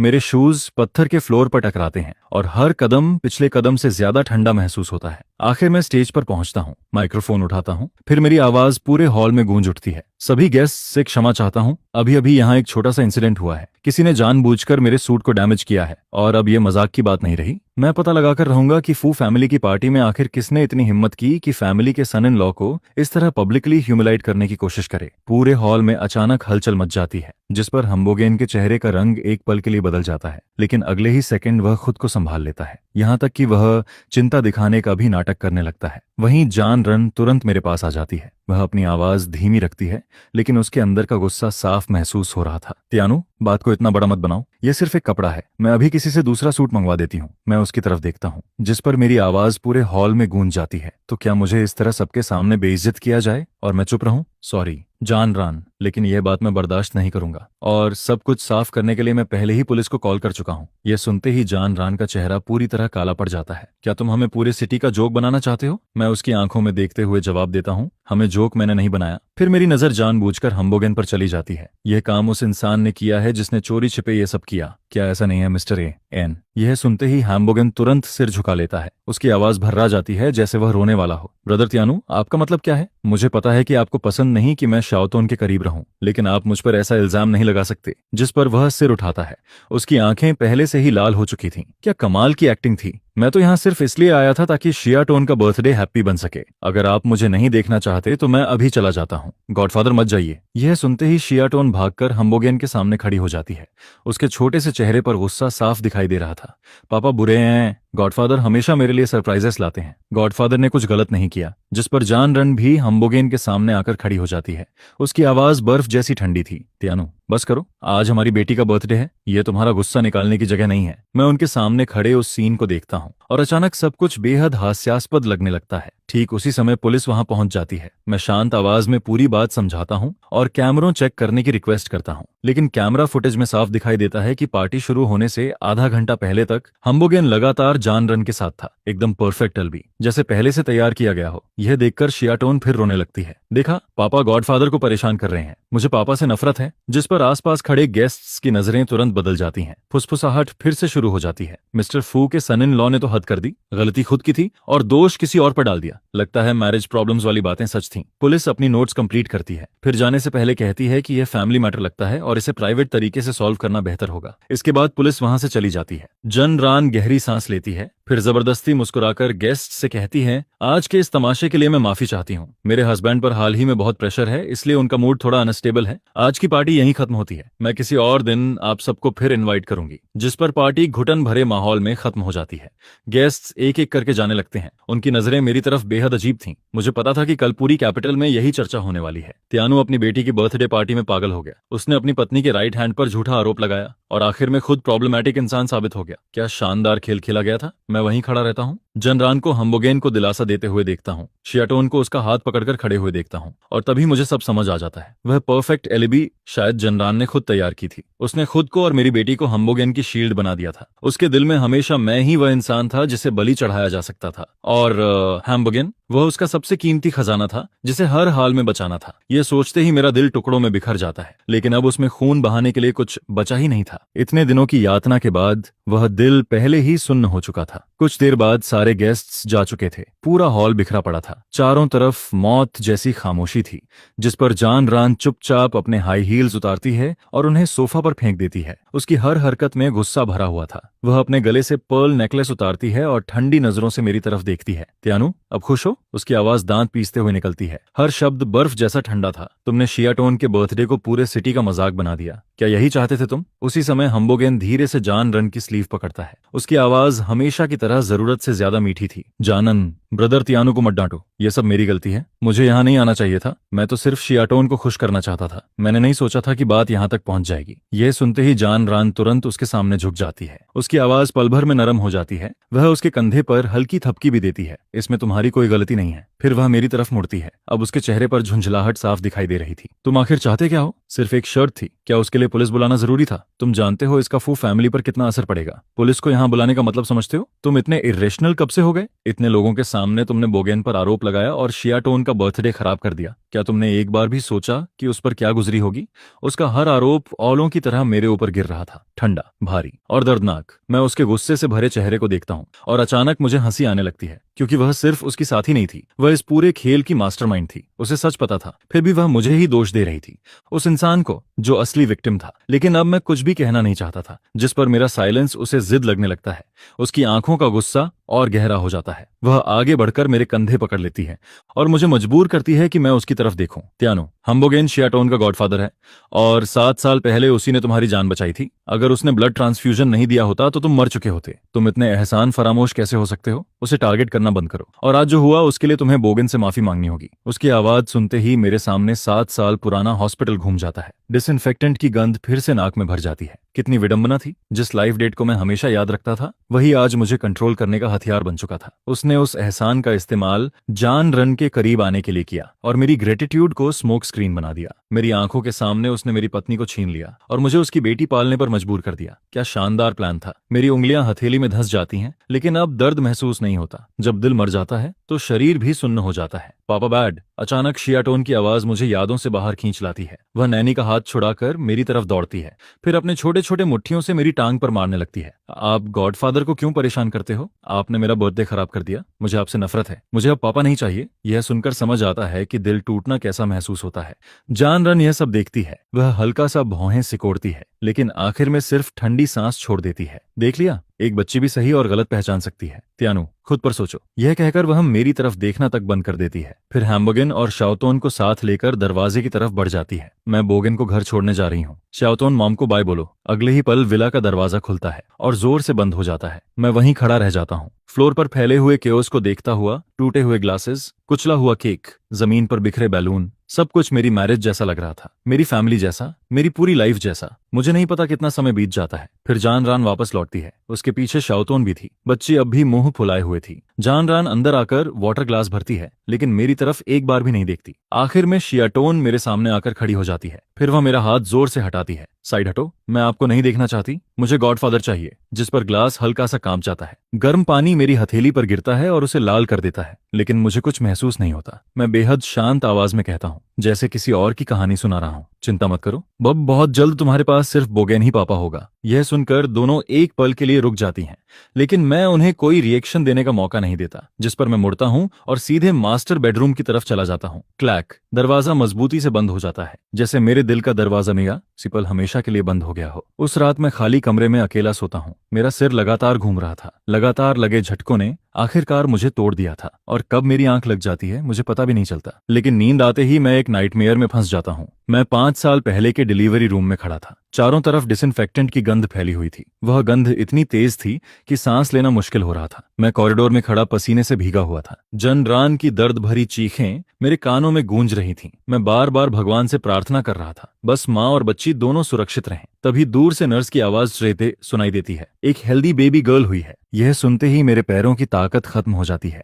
मैं खुद को संभालने के लिए दीवार का सहारा लेता हूँ। फिर मैं बच्ची का चेहरा देखने के लिए सिर उठाता हूँ, लेकिन मेरे सामने जो इंसान खड़ा था वह हैम्बोगेन था। वह बेबी ब्लैंकेट पकड़े मुझे देखकर मुस्कुरा रहा था। एक अजीब मुस्कान, गर्व से भरी हुई मुस्कान। मेरा बच्चा, उसकी आवाज मेरे कानों में गूंजती है। मैं घबराकर हाथ आगे बढ़ाता हूँ। नहीं नहीं, मेरा बच्चा कहाँ है? अचानक डिलीवरी रूम की लाइट्स झिलमिलाने लगती हैं, जिस पर हम्बोगेन का चेहरा डरावना होकर मुड़ने लगता है। विकृत, भयानक। उसके हाथों की ब्लैंकेट खुल जाती है, लेकिन उसके अंदर कुछ भी नहीं था। खाली, पूरी तरह खाली। मेरा बच्चा कहाँ है? मेरा बच्चा कहाँ है? अगले ही पल मैं झटके से जाग जाता हूँ। मेरा दिल बेकाबू होकर धड़क रहा था। ठंडे पसीने से मेरा पूरा पजामा भीग चुका था। खिड़की के बाहर सुबह होने लगी थी। घड़ी में लगभग 5 बज रहे थे। मैं अभी तक नाइटमेयर से बाहर नहीं निकल पाया था। तभी धड़ाम, बेडरूम का दरवाजा अचानक खुल जाता है। जनरान अंदर आती है। बिना एक शब्द कहे वह मेरा हाथ पकड़कर मुझे बेड से खींच लेती है। उसकी आवाज में जरा भी गर्माहट नहीं थी, जैसे वह किसी क्रिमिनल से बात कर रही हो। मैं बेड का सहारा लेकर खड़ा होता हूँ। तेज बुखार की वजह से मेरी नजर धुंधली हो रही थी। हर कदम ऐसा लगता था जैसे रुई पर चल रहा हूँ। मेरा सिर बुरी तरह घूम रहा था, लेकिन जान रान एक बार भी मेरी तरफ नहीं देखती। वह बस गुस्से में आगे आगे चलती रहती है और मुझे खींचते हुए सीधे चिल्ड्रन रूम की तरफ ले जाती है, जिस पर वह रुक जाता है और एक तरफ हट जाता है। अंदर का सीन देखते ही मेरी सांसें थम जाती हैं। वह सफेद बिल्ली शिया टोन के बेड पर अकड़ी हुई पड़ी थी। उसकी गर्दन का घाव चादरों को लाल रंग से भिगो रहा था, जो बेहद डरावना लग रहा था। वहीं शिया टोन एक कोने में तकिए को कसकर पकड़े कांप रही थी। वह किसी की तरफ कोई रिएक्शन नहीं दे रही थी। तुमने किया है? जानरन की आवाज धीमी थी, लेकिन किसी जहरीली ब्लेड की तरह सीधे मेरे दिल को चीर देती है। जिस पर मैं धीरे धीरे सिर उठाता हूँ और उसकी आंखों में देखकर कहता हूँ, मैंने नहीं किया, मुझे बुखार है। कल रात मैं अपने कमरे में था। लेकिन जानरन मुझे सिर्फ शक भरी नजरों से देखती है, जैसे वह किसी ऐसी चीज को देख रही हो जिसने उसे पूरी तरह निराश कर दिया हो। उसकी आंखों में शक, तिरस्कार और वह ठंडापन साफ दिख रहा था, जो किसी ऐसे इंसान में होता है जिसने पहले ही मुझे दोषी मान लिया हो। जिसके बाद वह फैसला सुनाने वाले अंदाज में कहती है, कल रात दूसरी मंजिल पर सिर्फ तुम थे। सभी कर्मचारियों ने कंफर्म किया है कि वहां और कोई नहीं गया। एथियानो, तुमने मुझे बहुत निराश किया है। पिछली बार पार्टी में तुमने बोगेन पर इल्जाम लगाया था, और अब तुम एक बिल्ली पर अटैक कर देते हो। वो सिर्फ एक बिल्ली थी, तुम ऐसा कैसे कर सकते हो? आखिर तुम कब रुकने वाले हो? देखो तुमने शियाटन को किस हालत में पहुंचा दिया है। यह सुनकर मेरा दिल धीरे धीरे टूटने लगता है। 5 साल की शादी, और उसकी नजरों में मैं ऐसा इंसान था जो जानवरों को नुकसान पहुंचा सकता है, अपनी बेटी को डरा सकता है। फिर जानरान एक कदम आगे बढ़ती है और ठंडी आवाज में कहती है, एथियानो, पिछले कुछ समय से तुम बहुत अजीब व्यवहार कर रहे हो। मैंने डॉक्टर संघ से संपर्क कर लिया है। वह सबसे बेहतरीन साइकियाट्रिस्ट हैं। तुम्हें ट्रीटमेंट की जरूरत है। जिस पर मैं उसे अविश्वास से देखता हूँ। क्या तुम्हें लगता है कि मैं पागल हूँ? मुझे लगता है कि तुम्हें मदद की जरूरत है। उसकी आवाज इतनी शांत थी जैसे वह कोई बिल्कुल सामान्य सच्चाई बता रही हो। ट्रीटमेंट के दौरान तुम्हारी और बाकी सबकी सेफ्टी के लिए तुम अपने कमरे से बाहर नहीं निकलोगे। यह सुनकर अचानक मुझे सब समझ आ जाता है। वह मुझसे सवाल नहीं कर रही थी, वह मुझे सजा सुना रही थी। बिल्ली की मौत का इस्तेमाल करके वह मुझ पर इल्जाम लगा रही थी और मेरी कथित पागलपन का बहाना बनाकर मुझे कैद कर रही थी, ताकि वह एम्बोजेन के साथ बिना किसी रुकावट के रह सके और उसे इस बात का डर भी न हो कि मैं उसके सारे प्लान खराब कर दूंगा। सच में कितनी चालाक थी वह। जिस पर मेरे होंठों से एक धीमी हंसी निकल जाती है। वह हंसी खाली कॉरिडोर में गूंजती है, उदास और तंज से भरी हुई। जान रान भौहें सिकोड़ते हुए पूछती है, तुम हंस क्यों रहे हो? खुद पर। मैं हंसना बंद करता हूँ और बिना पलक झपकाए उसकी तरफ देखता हूँ। फुआन, इन 5 सालों में मैं तुम्हारा पति था या फिर वह कुत्ता जिसे तुम पाल रही थी? जब मैं तुम्हारी बात मानता हूँ तो तुम मुझे इनाम देती हो, और जब नहीं मानता तो मेरे गले में जंजीर डाल देती हो। जिस पर उसके चेहरे का रंग एक पल के लिए बदल जाता है, लेकिन अगले ही पल वह खुद को संभाल लेती है। एथियानो, ऐसा मत कहो। मैं यह सब तुम्हारे भले के लिए कर रही हूँ। मेरे भले के लिए? मैं उसके शब्द दोहराता हूँ और अचानक वे मुझे बेहद हास्यास्पद लगने लगते हैं। हर नुकसान, हर दर्द, वह सबको एक ही लाइन में लपेट देती थी, यह तुम्हारे भले के लिए है। इसके बाद जान रान मेरी तरफ देखना बंद कर देती है और बटलर की तरफ मुड़कर कहती है, इन्हें इनके कमरे तक छोड़ दो। आज से मेरी इजाजत के बिना इन्हें बाहर मत निकलने देना। दिन में 3 बार खाना दरवाजे पर पहुंचा दिया जाएगा। डॉक्टर सांग हफ्ते में 2 बार आएंगे। जिस पर बटलर सिर झुका लेता है और मेरी तरफ देखने की हिम्मत तक नहीं करता। मैं अपनी पीठ सीधी करता हूँ और सीधे बेडरूम की तरफ चल देता हूँ। जब दरवाजा बाहर से लॉक होकर बंद हो जाता है, तब भी मैं पीछे मुड़कर नहीं देखता। ठंडे दरवाजे से टिककर मैं धीरे धीरे जमीन पर बैठ जाता हूँ। माथे पर बुखार जल रहा था, लेकिन उससे भी ज्यादा मेरे सीने के अंदर पड़ा हुआ वह मर चुका दिल जल रहा था। मैं अपने ही घर में कैद था, अपनी 5 साल की पत्नी द्वारा कैद किया गया, और वजह थी मानसिक बीमारी का बहाना। वाकई कितना हास्यास्पद और दयनीय था यह सब। फिर मैं दीवार का सहारा लेकर लड़खड़ाते हुए बेड तक पहुंचता हूँ। कंबल के नीचे छिपाया हुआ लैपटॉप निकालता हूँ। खुशकिस्मती से मैंने उसे पिछली रात ही छिपा दिया था। जिस पर मैं उसे ऑन करता हूँ, हॉटस्पॉट से कनेक्ट करता हूँ और ईमेल खोलता हूँ। माँ का मैसेज अब भी वहीं मौजूद था। त्यानु, जान रान ने एग्रीमेंट पर साइन कर दिए हैं। फू फैमिली ने तुम्हारे साथ गलत किया। मैं इसकी भरपाई नहीं कर सकती, लेकिन तुम्हें जल्द आजादी जरूर दिला सकती हूँ। विदेश ट्रांसफर अप्रूव हो चुका है। तुम जब चाहो जा सकते हो। जिस पर मैं जवाब टाइप करता हूँ,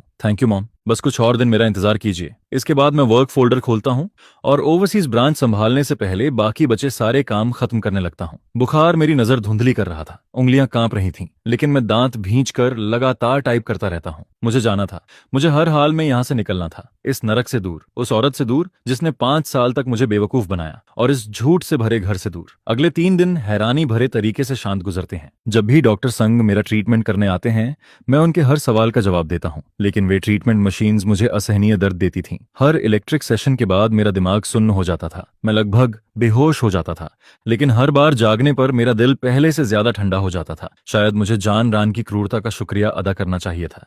उसने हमारे बीच बचा हुआ हर रिश्ता खुद ही काट दिया था। धन्यवाद जान रान, तुमने इसी तरीके से मेरे इस मैरिज से जुड़े आखिरी लगाव को भी खत्म कर दिया। मैं लगभग सोता नहीं था, होश में रहने का हर पल काम में लगाता था। बुखार आता और चला जाता था, जब लिख नहीं पाता तब माथे पर ठंडा पानी रख लेता था और फिर वॉइस डिक्टेशन का इस्तेमाल करके काम जारी रखता था। आखिरकार तीसरी रात मैं सारे डॉक्यूमेंट्स पूरे कर देता हूँ। जब आखिरी ईमेल भेजा जाता है तब बाहर सुबह हो चुकी थी। मैं कंप्यूटर बंद करता हूँ, केबल निकालता हूँ और उसे सूटकेस के सीक्रेट कंपार्टमेंट में रख देता हूँ। इसके बाद मैं खिड़की की तरफ बढ़ता हूँ। यह दूसरी मंजिल थी, ज्यादा ऊंची नहीं। मैं बेडशीट्स और कवर्स को बांधकर एक मजबूत रोप बना लेता हूँ और उसका एक सिरा बेड के भारी पैर से बांध देता हूँ। फिर खिड़की खोलता हूँ। सुबह की हवा अंदर आती है और अपने साथ आजादी की खुशबू लेकर आती है। मैं उस कमरे को आखिरी बार देखता हूँ, फिर मुड़ जाता हूँ।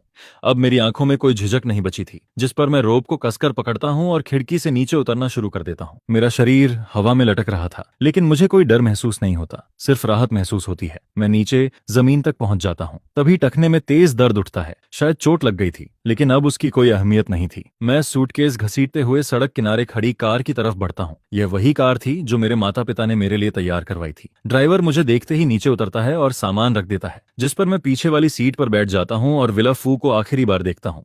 सुबह की धूप में नहाई विला फू शांत और खूबसूरत दिख रही थी, लेकिन मेरे लिए वह एक शानदार पिंजरा थी और मैं आखिरकार उससे भाग निकला था। इसके बाद कार सीधे एयरपोर्ट की तरफ चल पड़ती है। रास्ते में मैं फोन निकालता हूँ, सिम कार्ड बाहर निकालकर खिड़की से फेंक देता हूँ। फिर जान रान के सारे कॉन्टैक्ट्स डिलीट कर देता हूँ। 5 साल की चैट हिस्ट्री, सैकड़ों फैमिली फोटोज, सब कुछ डिलीट कर दिया गया। वेटिंग हॉल के शीशे के उस पार इंग्लैंड जाने वाली फ्लाइट टेक ऑफ की तैयारी कर रही थी। मैं बोर्डिंग पास हाथ में लेकर एक कोने में बैठा इंतजार कर रहा था। तभी फोन स्क्रीन चमकती है। यह लू हान किन का मैसेज था। सर, लंदन ब्रांच पूरी तरह तैयार है, क्या मैं किसी को आपको रिसीव करने भेजूं? लू हान किन वह पार्टनर थी जिससे मेरी मुलाकात फॉरेन मार्केट एक्सपैंड करते समय हुई थी। वह खूबसूरत थी, बेहद काबिल थी और उसका अतीत भी बिल्कुल साधारण नहीं था। हमने कई प्रोजेक्ट्स पर साथ काम किया था और हमारी समझ भी काफी अच्छी थी। जब उसे पता चला कि मैं लंदन आ रहा हूँ तो उसने मदद की पेशकश की थी, जिस पर मैं जवाब देता हूँ, जरूरत नहीं है, मैं खुद पहुंच जाऊंगा, थैंक यू। तो फिर कल मिलते हैं, अपना ख्याल रखिए। इसके बाद मैं फोन बंद कर देता हूँ, कुर्सी पर पीछे टिक जाता हूँ और आंखें बंद कर लेता हूँ। तभी बोर्डिंग अनाउंसमेंट सुनाई देती है।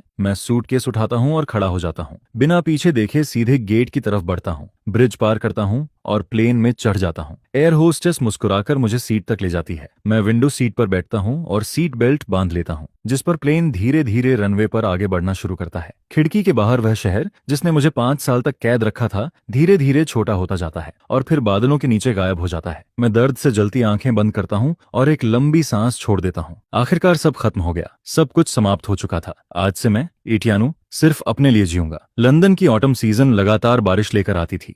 हवा में हमेशा गीली घास की खुशबू रहती थी। ब्रांच फाइनेंशियल डिस्ट्रिक्ट की एक ग्लास बिल्डिंग में स्थित थी। 30वीं मंजिल से थेम्स रिवर साफ दिखाई देती थी, जो नीचे सांप की तरह बहती नजर आती थी। पहले हफ्ते में मैं लगभग ऑफिस में ही रहने लगता हूँ। टाइम डिफरेंस, प्रोसेसेस और टीम को संभालने में इतना व्यस्त था कि दिन में सिर्फ 3 या 4 घंटे ही सो पाता था। लेकिन व्यस्त रहना ही घाव भरने की सबसे अच्छी दवा थी।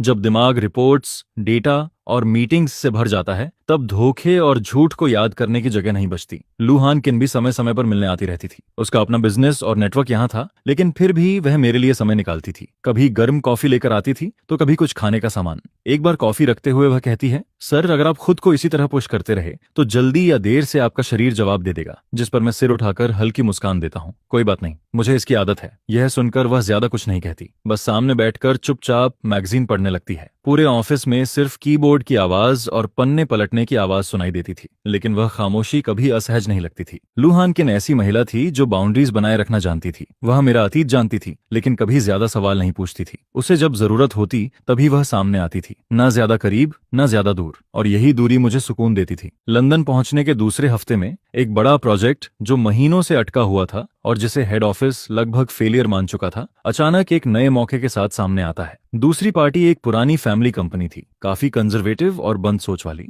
वे पहले हमेशा चाइनीज कंपनीज के साथ कोऑपरेशन करने से इनकार करते रहे थे, जिस पर मैं लगातार 3 दिन उनकी हिस्ट्री, कल्चर और फैमिली कनेक्शंस का अध्ययन करता हूं और फिर उनके लिए पूरी तरह अलग नेगोशिएशन स्ट्रेटेजी तैयार कर देता हूं।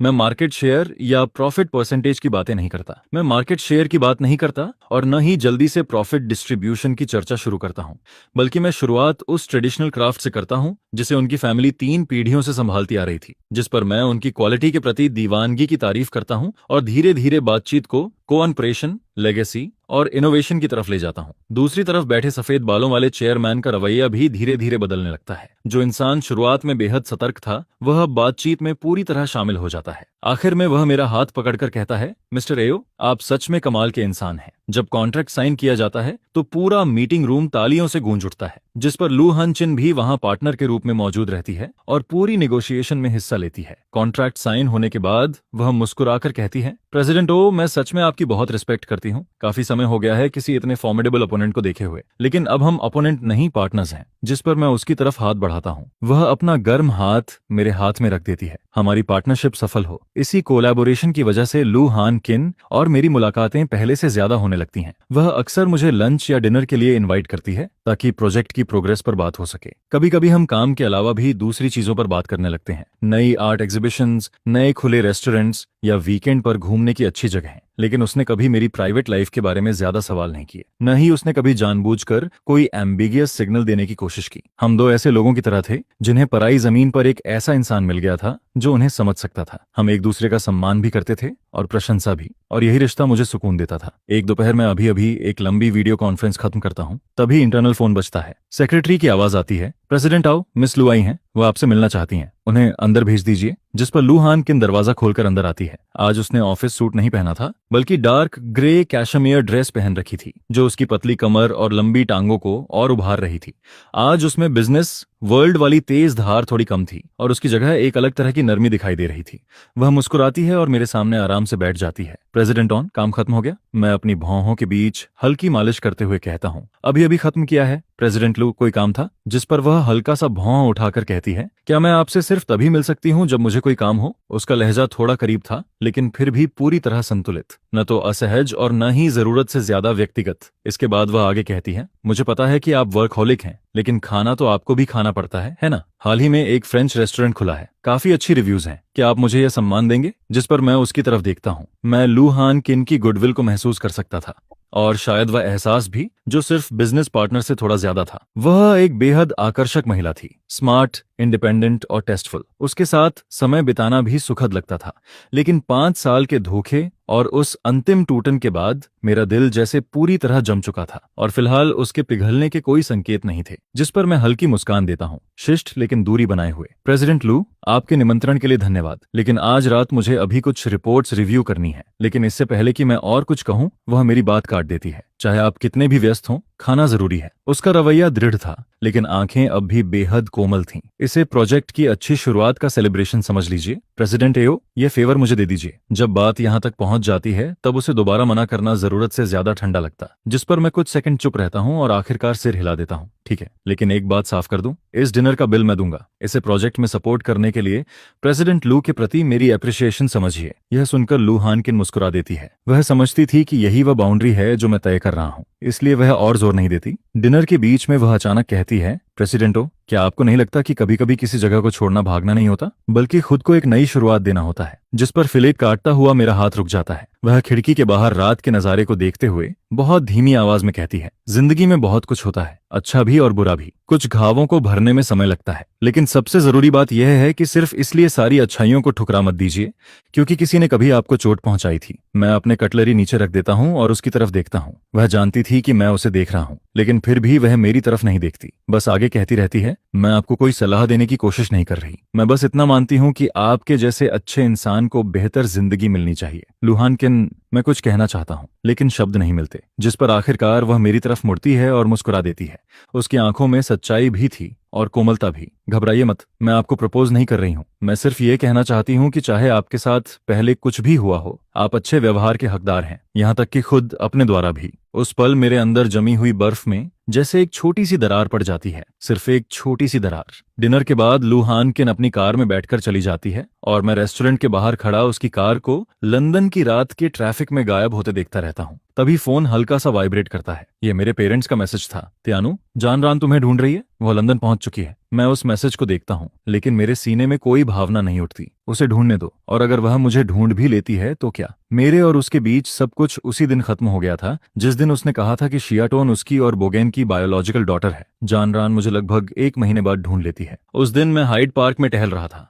लेट ऑटम के मौसम में लंदन की जमीन पीले मेपल लीव से ढकी हुई थी। मैं एक बेंच पर बैठा झील में तैरते स्वॉन्स को देख रहा था। ऐसे शांत पल मुझे बहुत कम मिलते थे। तभी पीछे से एक जानी पहचानी आवाज सुनाई देती है, त्यानु। उसकी आवाज कांप रही थी लेकिन मैं मुड़कर नहीं देखता, जिस पर ऊंची हील्स की आवाज मेरे करीब आती जाती है। जान रन घूमकर मेरे सामने आकर खड़ी हो जाती है। वह बहुत ज्यादा दुबली हो चुकी थी। उसका चेहरा पीला पड़ चुका था और आंखों के नीचे गहरे काले घेरे साफ दिखाई दे रहे थे। महंगा कैश्मीर कोट उसके कमजोर शरीर को ढके हुए था, जिससे वह बेहद दयनीय लग रही थी। अगर यह सब पहले हुआ होता तो शायद उसे देखकर मेरा दिल टूट जाता। मैं उसे गले लगा लेता, लेकिन अब मैं उसे सिर्फ शांत नजरों से देखता हूँ, जैसे किसी अजनबी को देख रहा हूँ। त्यानु, वह फिर मेरा नाम लेती है। उसकी आवाज भर्रा चुकी थी। आखिरकार मैंने तुम्हें ढूंढ लिया। क्या चाहिए तुम्हें? मेरी आवाज में कोई भावना नहीं थी, जिस पर वह मेरे पास बैठ जाती है और घबराहट में अपनी उंगलियां मरोड़ने लगती है। मुझे सब पता चल गया है। मैंने एम्बोजेन की हरकतों की जांच करवाई। बिल्ली उसी ने मारी थी, ड्रेस भी उसी ने खराब किया था, और उस ब्लड ट्रांसफ्यूजन वाली बात भी झूठ थी जिससे उसने दावा किया था कि उसने तुम्हारी जान बचाई थी। वह शुरू से आखिर तक एक फ्रॉड था। उसने हम दोनों को धोखा दिया। यह कहते कहते उसकी आंखों से आंसू बहने लगते हैं। फिर वह कांपती आवाज में कहती है, और हमारी पहली बेटी, जब वह पौहा पैदा हुई थी तब हमें बताया गया कि वह सांस नहीं ले रही, लेकिन वह रिपोर्ट भी एम्बोजेन ने फेक करवाई थी। हमारी बेटी को दक्षिण के पहाड़ी इलाके में छोड़ दिया गया था। मैंने उसे ढूंढ लिया है त्यानु, मैंने हमारी बेटी को ढूंढ लिया है। यह सुनकर मेरी सांसें जैसे रुक जाती हैं। ऐसा लगता है जैसे किसी ने हथौड़े से मेरे दिल पर वार कर दिया हो। एक भारी दर्द मेरे सीने में फैल जाता है। क्या कहा तुमने? मेरी आवाज कांप उठती है, जिस पर जन रान मेरा हाथ पकड़ लेती है। उसके नाखून लगभग मेरी त्वचा में धंस जाते हैं। हमारी बेटी जिंदा है। वह वांगजिया विलेज नाम की जगह पर है। एक किसान परिवार ने उसे गोद लिया था। इस साल वह 4 साल की हो गई है। त्यानु, हमारी एक बेटी है, हमारी बायोलॉजिकल डॉटर। मैं अचानक खड़ा हो जाता हूँ। एक पल के लिए मेरी नजर धुंधली पड़ जाती है। मेरी बेटी, जान रन और मेरी बेटी, वह बच्ची जिसे मैं जन्म के समय मृत समझता था, वह बच्ची जिसके लिए मैंने वर्षों तक दुख सहा और फिर बड़ी मुश्किल से उसे भूल पाया, वह जिंदा थी। वह कहाँ है? मेरी आवाज इतनी भारी हो जाती है कि खुद मुझे डर लगने लगता है। मुझे उसके पास ले चलो, मैं उससे मिलना चाहता हूँ। वह यूनान के एक दूरदराज पहाड़ी गांव में है। यह सुनकर जान रान भी खड़ी हो जाती है और रोते हुए कहती है, टियानो, मुझे माफ कर दो, सब मेरी गलती थी। अगर मैं ज्यादा सावधान होती, अगर मैं थोड़ा और ध्यान देती तो हमारी बेटी। अब इन बातों का क्या फायदा? मैं उसकी बात बीच में ही काट देता हूँ, फिर खुद को शांत करने की कोशिश करता हूँ। मुझे एड्रेस दो, मैं अभी वापस जा रहा हूँ। मैं तुम्हारे साथ चलूंगी, जरूरत नहीं है। जिस पर मैं उसे ठंडी नजरों से देखता हूँ। फू जान रान, हमारे बीच सब खत्म हो चुका है। मैं अपनी बेटी को जरूर अपनाऊंगा, लेकिन उसका तुमसे कोई संबंध नहीं है। यह सुनकर उसका चेहरा पूरी तरह सफेद पड़ जाता है। त्यानु, मैं गलत थी। मुझे सच में अपनी गलती का एहसास है। क्या तुम मुझे माफ नहीं कर सकते? इस बार हम फिर से शुरुआत करेंगे, अपनी बेटी को वापस लाएंगे और हम तीनों फिर से एक फैमिली बनेंगे। फैमिली? मेरे होंठों पर एक ठंडी हंसी आ जाती है। तुम, एम्बोजेन और शियाटोन ही असली फैमिली हो। मेरी बेटी और मैं अपना ख्याल खुद रख सकते हैं। नहीं त्यानु, ऐसा मत कहो। मैं तुमसे प्यार करती हूँ, हमेशा से सिर्फ तुमसे। रोते हुए वह मेरा हाथ पकड़ने की कोशिश करती है। एम्बोगेन सिर्फ मेरी जिंदगी की एक गलती था। मेरे दिल में हमेशा सिर्फ तुम थे। लेकिन मैं उसका हाथ झटक देता हूँ और एक कदम पीछे हट जाता हूँ। फू जान रान, तुम अब भी नहीं समझी। मैं एक एक शब्द साफ बोलता हूँ। मैं तुमसे नाराज नहीं हूँ और न ही मैं तुम्हारी माफी का इंतजार कर रहा हूँ। सच ये है कि अब मुझे तुम्हारी जरूरत ही नहीं रही। जिस दिन तुमने कहा था कि शियाटोन तुम्हारी और बोगेन की बेटी है, जिस दिन तुमने मुझे पागल कहकर कमरे में बंद कर दिया था, जिस दिन तुमने बोगेन पर भरोसा किया और मुझ पर नहीं, उसी दिन हमारा रिश्ता खत्म हो गया था। और अब कृपया यहाँ से चली जाओ। मुझे दोबारा मत ढूंढना और कभी दोबारा नई शुरुआत की बात मत करना, क्योंकि हमारे बीच अब कोई न्यू बिगिनिंग बची ही नहीं है। यह कहकर मैं मुड़ जाता हूँ और वहां से चल देता हूँ, जिस पर पीछे से जान रान रोते हुए मेरा नाम पुकारती रहती है। लेकिन इस बार मैं एक बार भी पीछे मुड़कर नहीं देखता। मैं एक बार पीछे मुड़कर नहीं देखता। अपार्टमेंट लौटते ही सबसे पहले सबसे नजदीकी फ्लाइट बुक करता हूँ। इसके बाद मैं लू हानकिन को कॉल करता हूँ और उसे पूरी सिचुएशन संक्षेप में बता देता हूँ, जिस पर दूसरी तरफ से उसकी दृढ़ आवाज सुनाई देती है, मैं तुम्हारे साथ वापस चलूंगी लुहानकिन, इसका तुमसे कोई लेना देना नहीं है। लेकिन वह तुरंत मेरी बात काट देती है। आओ त्यानु, शायद अभी यह बात कहना सही समय नहीं है, लेकिन मैं सिर्फ इतना चाहती हूँ कि तुम्हें पता रहे कि तुम अकेले नहीं हो। जिस पर वह कुछ पल रुकती है और उसकी आवाज पहले से ज्यादा नरम हो जाती है। मुझे तुम्हारी मदद करने दो। यह सुनकर मैं फोन को कसकर पकड़ लेता हूँ। मेरे गले में जैसे कुछ अटक जाता है। काफी देर बाद मैं धीरे से कहता हूँ, ठीक है। लगभग 12 घंटे बाद मैं और लू हान कैन एयरपोर्ट पर मिलते हैं। हम कुनमिंग जाने वाली फ्लाइट में साथ बैठते हैं। पूरे सफर में हम दोनों लगभग कुछ नहीं कहते, लेकिन मेरे दिल के अंदर मैं जानता था कि कुछ चीजें चुपचाप बदल चुकी हैं। इसके बाद प्लेन बदलना, फिर कार का सफर, फिर मोटरसाइकिल और आखिर में 2 घंटे तक पहाड़ी रास्तों पर पैदल चलना पड़ता है। तब जाकर हम वांगजिया विलेज पहुंचते हैं। वह गांव एक गहरी घाटी के अंदर बसा हुआ था। चारों तरफ ऊबड़ खाबड़ मिट्टी के रास्ते थे। घर छोटे, पुराने और जर्जर दिखाई देते थे। उसी समय शाम ढल रही थी। घरों की चिमनियों से धुआं धीरे धीरे ऊपर उठ रहा था। हवा में जलती लकड़ी और गर्म चावल की खुशबू तैर रही थी। जानरान द्वारा दिए गए एड्रेस के अनुसार हम एक छोटे से मिट्टी के घर तक पहुंचते हैं। आंगन के बाहर लकड़ी की बाड़ लगी हुई थी और तभी मेरी नजर आंगन में बैठी एक छोटी बच्ची पर पड़ती है। वह एक छोटे स्टूल पर बैठी थी और एक टहनी से जमीन पर कुछ बना रही थी। उसकी उम्र मुश्किल से 3 या 4 साल होगी। उसने पुराने और ढीले कपड़े पहन रखे थे जो साफ तौर पर उसके साइज के नहीं थे। उसका छोटा सा चेहरा धूल से सना हुआ था और उसके बाल सूखे और पीले पड़ चुके थे। लेकिन उसे देखते ही मेरे शरीर के अंदर बहता खून जैसे मुझे सच बता देता है। मेरा दिल अचानक कसकर सिकुड़ जाता है और एक ऐसी कड़वाहट मेरी आंखों तक पहुंचती है जिसे शब्दों में बयान करना मुश्किल था। इसमें कोई शक नहीं था, वह मेरी बेटी थी। जिस पर मैं कांपते हुए बाड़ का दरवाजा खोलता हूँ। दरवाजा चरमराहट की आवाज करता है और मैं लड़खड़ाते कदमों से आंगन में चला जाता हूँ। आवाज सुनकर वह बच्ची सिर उठाती है, जिस पर उसका छोटा और दुबला चेहरा मेरी नजरों के सामने आता है। लेकिन वह बेहद प्यारी थी, खासकर उसकी बड़ी बड़ी मासूम आंखें। वे बिल्कुल वैसी ही थीं जैसी बचपन में मेरी हुआ करती थीं। यह देखकर मेरी आंखों से आंसू तुरंत बह निकलते हैं। मैं कांपता हुआ हाथ आगे बढ़ाता हूँ, उसके चेहरे को छूना चाहता हूँ, लेकिन डरता हूँ कि कहीं वह घबरा न जाए। मेरी आवाज इतनी भर जाती है कि शब्द मुश्किल से निकलते हैं, बेटी। लेकिन वह घबरा जाती है और तुरंत पीछे हट जाती है। उसकी आंखों में साफ डर दिखाई देता है। तभी घर के अंदर से एक किसान दंपत्ति बाहर दौड़कर आता है। उन्होंने साधारण कपड़े पहन रखे थे और धूप में जली हुई त्वचा थी। मुझे और लू हान किन को देखकर वे दोनों कुछ पल के लिए ठिठक जाते हैं। फिर उनके चेहरे पर सावधानी और बेचैनी दिखाई देने लगती है, जिस पर वह आदमी बच्ची को अपने पीछे कर लेता है और सतर्क आवाज में पूछता है, आप लोग किसे ढूंढ रहे हैं? उन्हें बच्ची की रक्षा करते हुए देखकर मेरे दिल को थोड़ी राहत मिलती है। बच्ची भले ही दुबली थी, लेकिन वह साफ सुथरी थी। इसका मतलब था कि इस परिवार ने उसकी देखभाल की थी। इतनी बड़ी बदकिस्मती के बीच शायद यही एक खुशकिस्मती थी। मैं गहरी सांस लेता हूँ, आंसू पोंछता हूँ और खुद को शांत करते हुए कहता हूँ, नमस्ते। मैं इस बच्ची का बायोलॉजिकल फादर हूँ। शायद पहले किसी ने आप लोगों से संपर्क किया होगा, लेकिन मैं अपनी बात पूरी भी नहीं कर पाता। तभी पीछे से एक जानी पहचानी आवाज सुनाई देती है। आवाज में हैरानी भी थी और खुशी भी। त्यानु। यह सुनते ही मेरा पूरा शरीर तन जाता है। मैं धीरे धीरे पीछे मुड़ता हूँ। जान रान आंगन के दरवाजे पर खड़ी थी। लंबे सफर की वजह से वह बेहद थकी हुई दिखाई दे रही थी, लेकिन उसकी आंखों में ऐसी खुशी थी जैसे उसे कोई खोया हुआ खजाना मिल गया हो। वह लड़खड़ाते कदमों से आगे बढ़ती है और बच्ची की तरफ हाथ बढ़ाते हुए कहती है, मेरी बेटी, मेरी बच्ची, उसे मत छूना। जिस पर मैं तुरंत बच्ची को अपने पीछे कर लेता हूँ और अपने शरीर से उसे पूरी तरह ढक देता हूँ। फिर जानरान की तरफ देखता हूँ। मेरी आंखों में दोबारा मिलने की कोई खुशी नहीं थी, सिर्फ चेतावनी और ठंडापन था। तुम उसे छूने के लायक नहीं हो। मेरे ये कुछ शब्द जानरान के दिल में बर्फ की सुई की तरह चुभ जाते हैं। वह मुझे देखती है, फिर बच्ची को मेरी सुरक्षा में छिपा हुआ देखती है और यह भी देखती है कि मैं उसे कितनी मजबूती से बचा रहा हूँ, जबकि उसके लिए मेरी आंखों में सिर्फ बेरुखी बची थी, जिस पर उसकी आंखों से आंसू फूट पड़ते हैं। त्यानु, मैं उसकी माँ हूँ। तुम खुद को माँ कहने की हकदार भी हो। मेरी आवाज बर्फीली हवा जैसी ठंडी थी। 4 साल तक तुमने उसे पहाड़ों में छोड़ दिया और अब तुम्हें याद आया कि तुम उसकी माँ हो? नहीं, मुझे कुछ नहीं पता था। मैं हमेशा यही समझती रही कि वह मर चुकी है। जान रन रोते रोते खड़ी भी नहीं रह पा रही थी। ये सब बोगन ने किया था, सब उसी की वजह से हुआ। मुझे भी अभी हाल ही में सच पता चला है। बस मैं उसकी बात काट देता हूँ। हर शब्द टूटती बर्फ की तरह सख्त था। फू जानरान, तुम हमेशा यही करती हो। जब भी कुछ गलत होता है, दोष किसी और का होता है। एम्बोजेन ने तुम्हें धोखा दिया, एम्बोजेन ने तुम्हें नुकसान पहुंचाया, एम्बोजेन ने बच्ची को छोड़ दिया और तुम बिल्कुल निर्दोष हो, है ना? यह सुनकर उसका चेहरा पूरी तरह सफेद पड़ जाता है, जिस पर मैं आगे कहता हूँ, अगर तुम्हें सच में अपनी बेटी की परवाह होती तो जब तुम्हें बताया गया था कि वह मर गई है, तब तुम एक बार उसे देखने की जिद करती, तुम सबूत मांगती, तुम डॉक्टर पर इतनी आसानी से भरोसा नहीं करती, लेकिन उस समय तुम्हारे दिल में सिर्फ बोगेन था। एक मृत बच्ची के बारे में सोचने का समय कहाँ था तुम्हारे पास। जनरान के होंठ कांपने लगते हैं, लेकिन उसके पास जवाब नहीं था, क्योंकि मैं जो कुछ कह रहा था वह सब सच था। उस साल हमारी पहली बेटी के मरने की खबर सुनकर वह जरूर टूटी थी, लेकिन ज्यादा समय नहीं बीता था कि उसने कहा था हमारे और भी बच्चे होंगे, और कुछ महीनों बाद ही वह शियाटोन से प्रेग्नेंट हो गई थी। अब सोचता हूं तो वह सब कभी एक्सीडेंट था ही नहीं, वह एम्बोजेन के साथ पहले से थी, जिस पर जान रन अचानक घुटनों के बल बैठ जाती है और मेरे पैंट का किनारा पकड़कर रोते हुए कहती है, त्यानु मुझे माफ कर दो, मैं सच में अपनी गलती मानती हूँ, क्या तुम मुझे एक मौका नहीं दे सकते? हम फिर से शुरुआत करेंगे, हम मिलकर अपनी बेटी को बड़ा करेंगे। मैं वादा करती हूँ अब सिर्फ तुमसे प्यार करूंगी, अब मेरी पूरी जिंदगी सिर्फ तुम्हारे और हमारी बेटी के लिए होगी। लेकिन उसका यह रूप देखकर भी मेरे दिल में कोई हलचल नहीं होती। बहुत देर हो चुकी थी। उसकी माफी, उसके आंसू, उसके वादे, सब कुछ बहुत देर से आया था। जब मुझे सबसे ज्यादा उसके भरोसे की जरूरत थी, उसने एम्बोजेन पर विश्वास किया। जब मुझे उसके साथ की जरूरत थी, उसने मुझे कैद कर दिया। और जब मैं पूरी तरह टूटकर चला गया, तभी उसे मुझे रोकने की याद आई।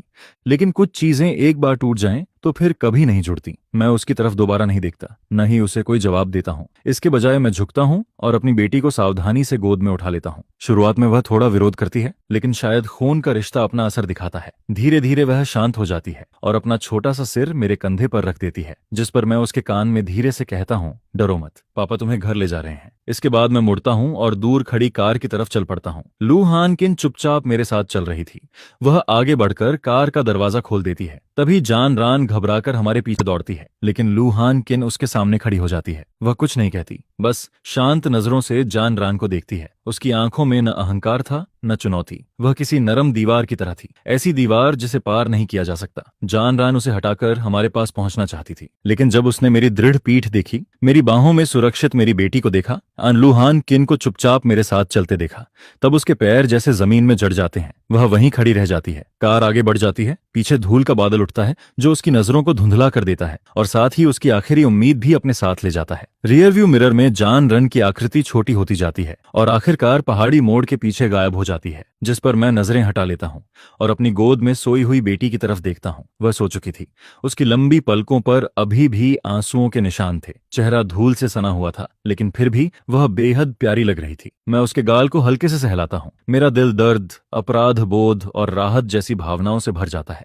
मुझे माफ कर दो बेटी, पापा बहुत देर से आए। तुमने 4 साल तक बहुत तकलीफ झेली, लेकिन अब पापा तुम्हें कभी अकेला नहीं छोड़ेंगे। इन 4 सालों का जो कर्ज मुझ पर है, मैं उसे 100 गुना लौटाऊंगा। तभी आगे बैठी लू हान किन धीमी आवाज में पूछती है, क्या बच्ची का कोई नाम है? मैं सिर हिला देता हूँ। उसके अडॉप्टिव पेरेंट्स उसे सऊदी बुलाते थे। यह बहुत पुराना नाम है, जिसमें बेटों को प्राथमिकता देने की सोच झलकती है। जिस पर लू हान किन धीरे से कहती है, नाम बदल दीजिए, वह एक नई जिंदगी की हकदार है। मैं कुछ पल चुप रहता हूँ, फिर अपनी सोई हुई बेटी का चेहरा देखता हूँ और धीरे से कहता हूँ, उसका नाम नियन नियन होगा। नियन यानी याद रखना। उस बेटी को याद रखने के लिए जिसे मैं खो चुका समझ बैठा था और जो आखिरकार मेरे पास लौट आई, और उस प्यार को हमेशा के लिए दफनाने के लिए जिसने मुझे जीते जी मरने से भी बदतर हालत में पहुंचा दिया था। मैं नियन नियन को तुरंत इंग्लैंड वापस नहीं ले जाता। वह अभी अभी एक अनजान जगह छोड़कर मेरे साथ आई थी। वह बहुत छोटी और संवेदनशील थी। अगर मैं उसे लगातार नए माहौल में ले जाता तो वह और ज्यादा असहज हो जाती, जिस पर मैं कुछ समय के लिए कुनमिंग सिटी के सेंटर में एक अपार्टमेंट रेंट पर ले लेता हूँ। मैं एक पीडियाट्रिक डॉक्टर और एक चाइल्ड साइकोलॉजिस्ट को भी हायर करता हूँ, ताकि नियन नियन की पूरी जांच हो सके और वह धीरे धीरे भावनात्मक रूप से स्थिर हो सके।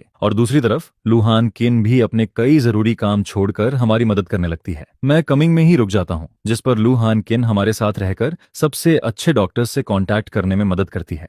वह पर्सनली बच्चों के लिए सेफ फर्नीचर चुनती है, साथ ही टॉयज और क्लोथ्स भी लेकर आती है। इसके बाद अपार्टमेंट धीरे धीरे पहले से ज्यादा वार्म और कंफर्टेबल बनता जाता है। यहाँ तक कि किचन में भी वह नियानियन के लिए ऐसे डिशेस बनाना सीखती है जिन्हें वह आसानी से खा सके और डाइजेस्ट कर सके। वह नियानियन का बहुत डेलिकेटली, पेशेंस और केयर के साथ ख्याल रखती है। वह कभी भी अपनी लिमिट्स क्रॉस नहीं करती है, लेकिन फिर भी मुझे बहुत बड़ा सपोर्ट्स देती है, जिस पर जान रान बिल्कुल अलग बिहेवियर दिखाती है। ऐसा लगता है जैसे वह अपनी समझ खो चुकी है और लगातार मेरे पीछे पड़ी रहती है। हर दिन वह बिल्डिंग के नीचे खड़ी रहती है। न बारिश उसे रोक पाती है और न ही तेज हवा। वह अपनी बाहों में बड़े बड़े फ्लावर बुकेट्स और हर तरह के एक्सपेंसिव टॉयज लेकर आती है, जिन्हें वह नियानैन और मुझे देना चाहती है। इसके बाद वह लगातार कॉल्स और मैसेजेस भेजती रहती है। शुरुआत में उन मैसेजेस में माफी और बेबस पछतावा भरा होता है, लेकिन धीरे धीरे वे ह्यूमिलेटिंग रिक्वेस्ट्स में बदल जाते हैं। त्यानु, मुझे पता है कि मुझसे गलती हुई है, मुझे बस एक और चांस दे दो, सिर्फ एक बार। हमारी बेटी क्या तुम मुझे उससे मिलने दोगे? मैं उसकी मदर हूँ। यहाँ तक कि वह अपने कॉन्टैक्ट्स का इस्तेमाल करके मेरा नया नंबर भी ढूंढ लेती है, जिसके बाद वह बार बार कॉल करती है और लगातार रिक्वेस्ट्स भेजती रहती है। मैं स्क्रीन पर भरे हुए उन इमोशनल मैसेजेस को देखता हूँ, लेकिन मुझे सिर्फ घुटन फील होती है। उसका पछतावा, उसके आंसू और उसके प्रोमिसेस अब मुझे बेहद सस्ते लगते हैं, क्योंकि अगर सिर्फ सॉरी बोल देने से सब ठीक हो जाता तो फिर उस साल बोले गए सारे झूठ आखिर क्या थे, और वे सारे घाव जिनसे मैं गुजरा था उनका क्या होता। उसका आज का दर्द सिर्फ इसलिए था क्योंकि उसने कंट्रोल खो दिया था, क्योंकि जो चीज कभी उसकी थी वह अब उसकी जिंदगी से निकल चुकी थी। ऐसा नहीं था कि उसे सच में अपनी गलती का एहसास हुआ था, जिस पर मैं उसके सारे कॉन्टैक्ट मेथड्स ब्लॉक कर देता हूँ। साथ ही बिल्डिंग मैनेजमेंट और बॉडीगार्ड्स को भी क्लियर इंस्ट्रक्शंस दे देता हूँ कि उसे बिल्डिंग के पास भी ना आने दिया जाए। लेकिन इसके बावजूद वह बार बार कोई ना कोई तरीका ढूंढकर सामने आ ही जाती है, जैसे कोई घोस्ट मेरे सामने मेरे ही हॉरेबल पास्ट को वापस घसीट कर ला रहा हो। जान रान की ऑब्सेशन के बीच लू हान किन की जेंटल केयर मौजूद रहती है, और इसी दौरान नियानैन भी धीरे धीरे खुलने लगती है। लू हान किन और मिया के पेशेंस की वजह से नियानैन अपना शुरुआती डर पीछे छोड़ने लगती है।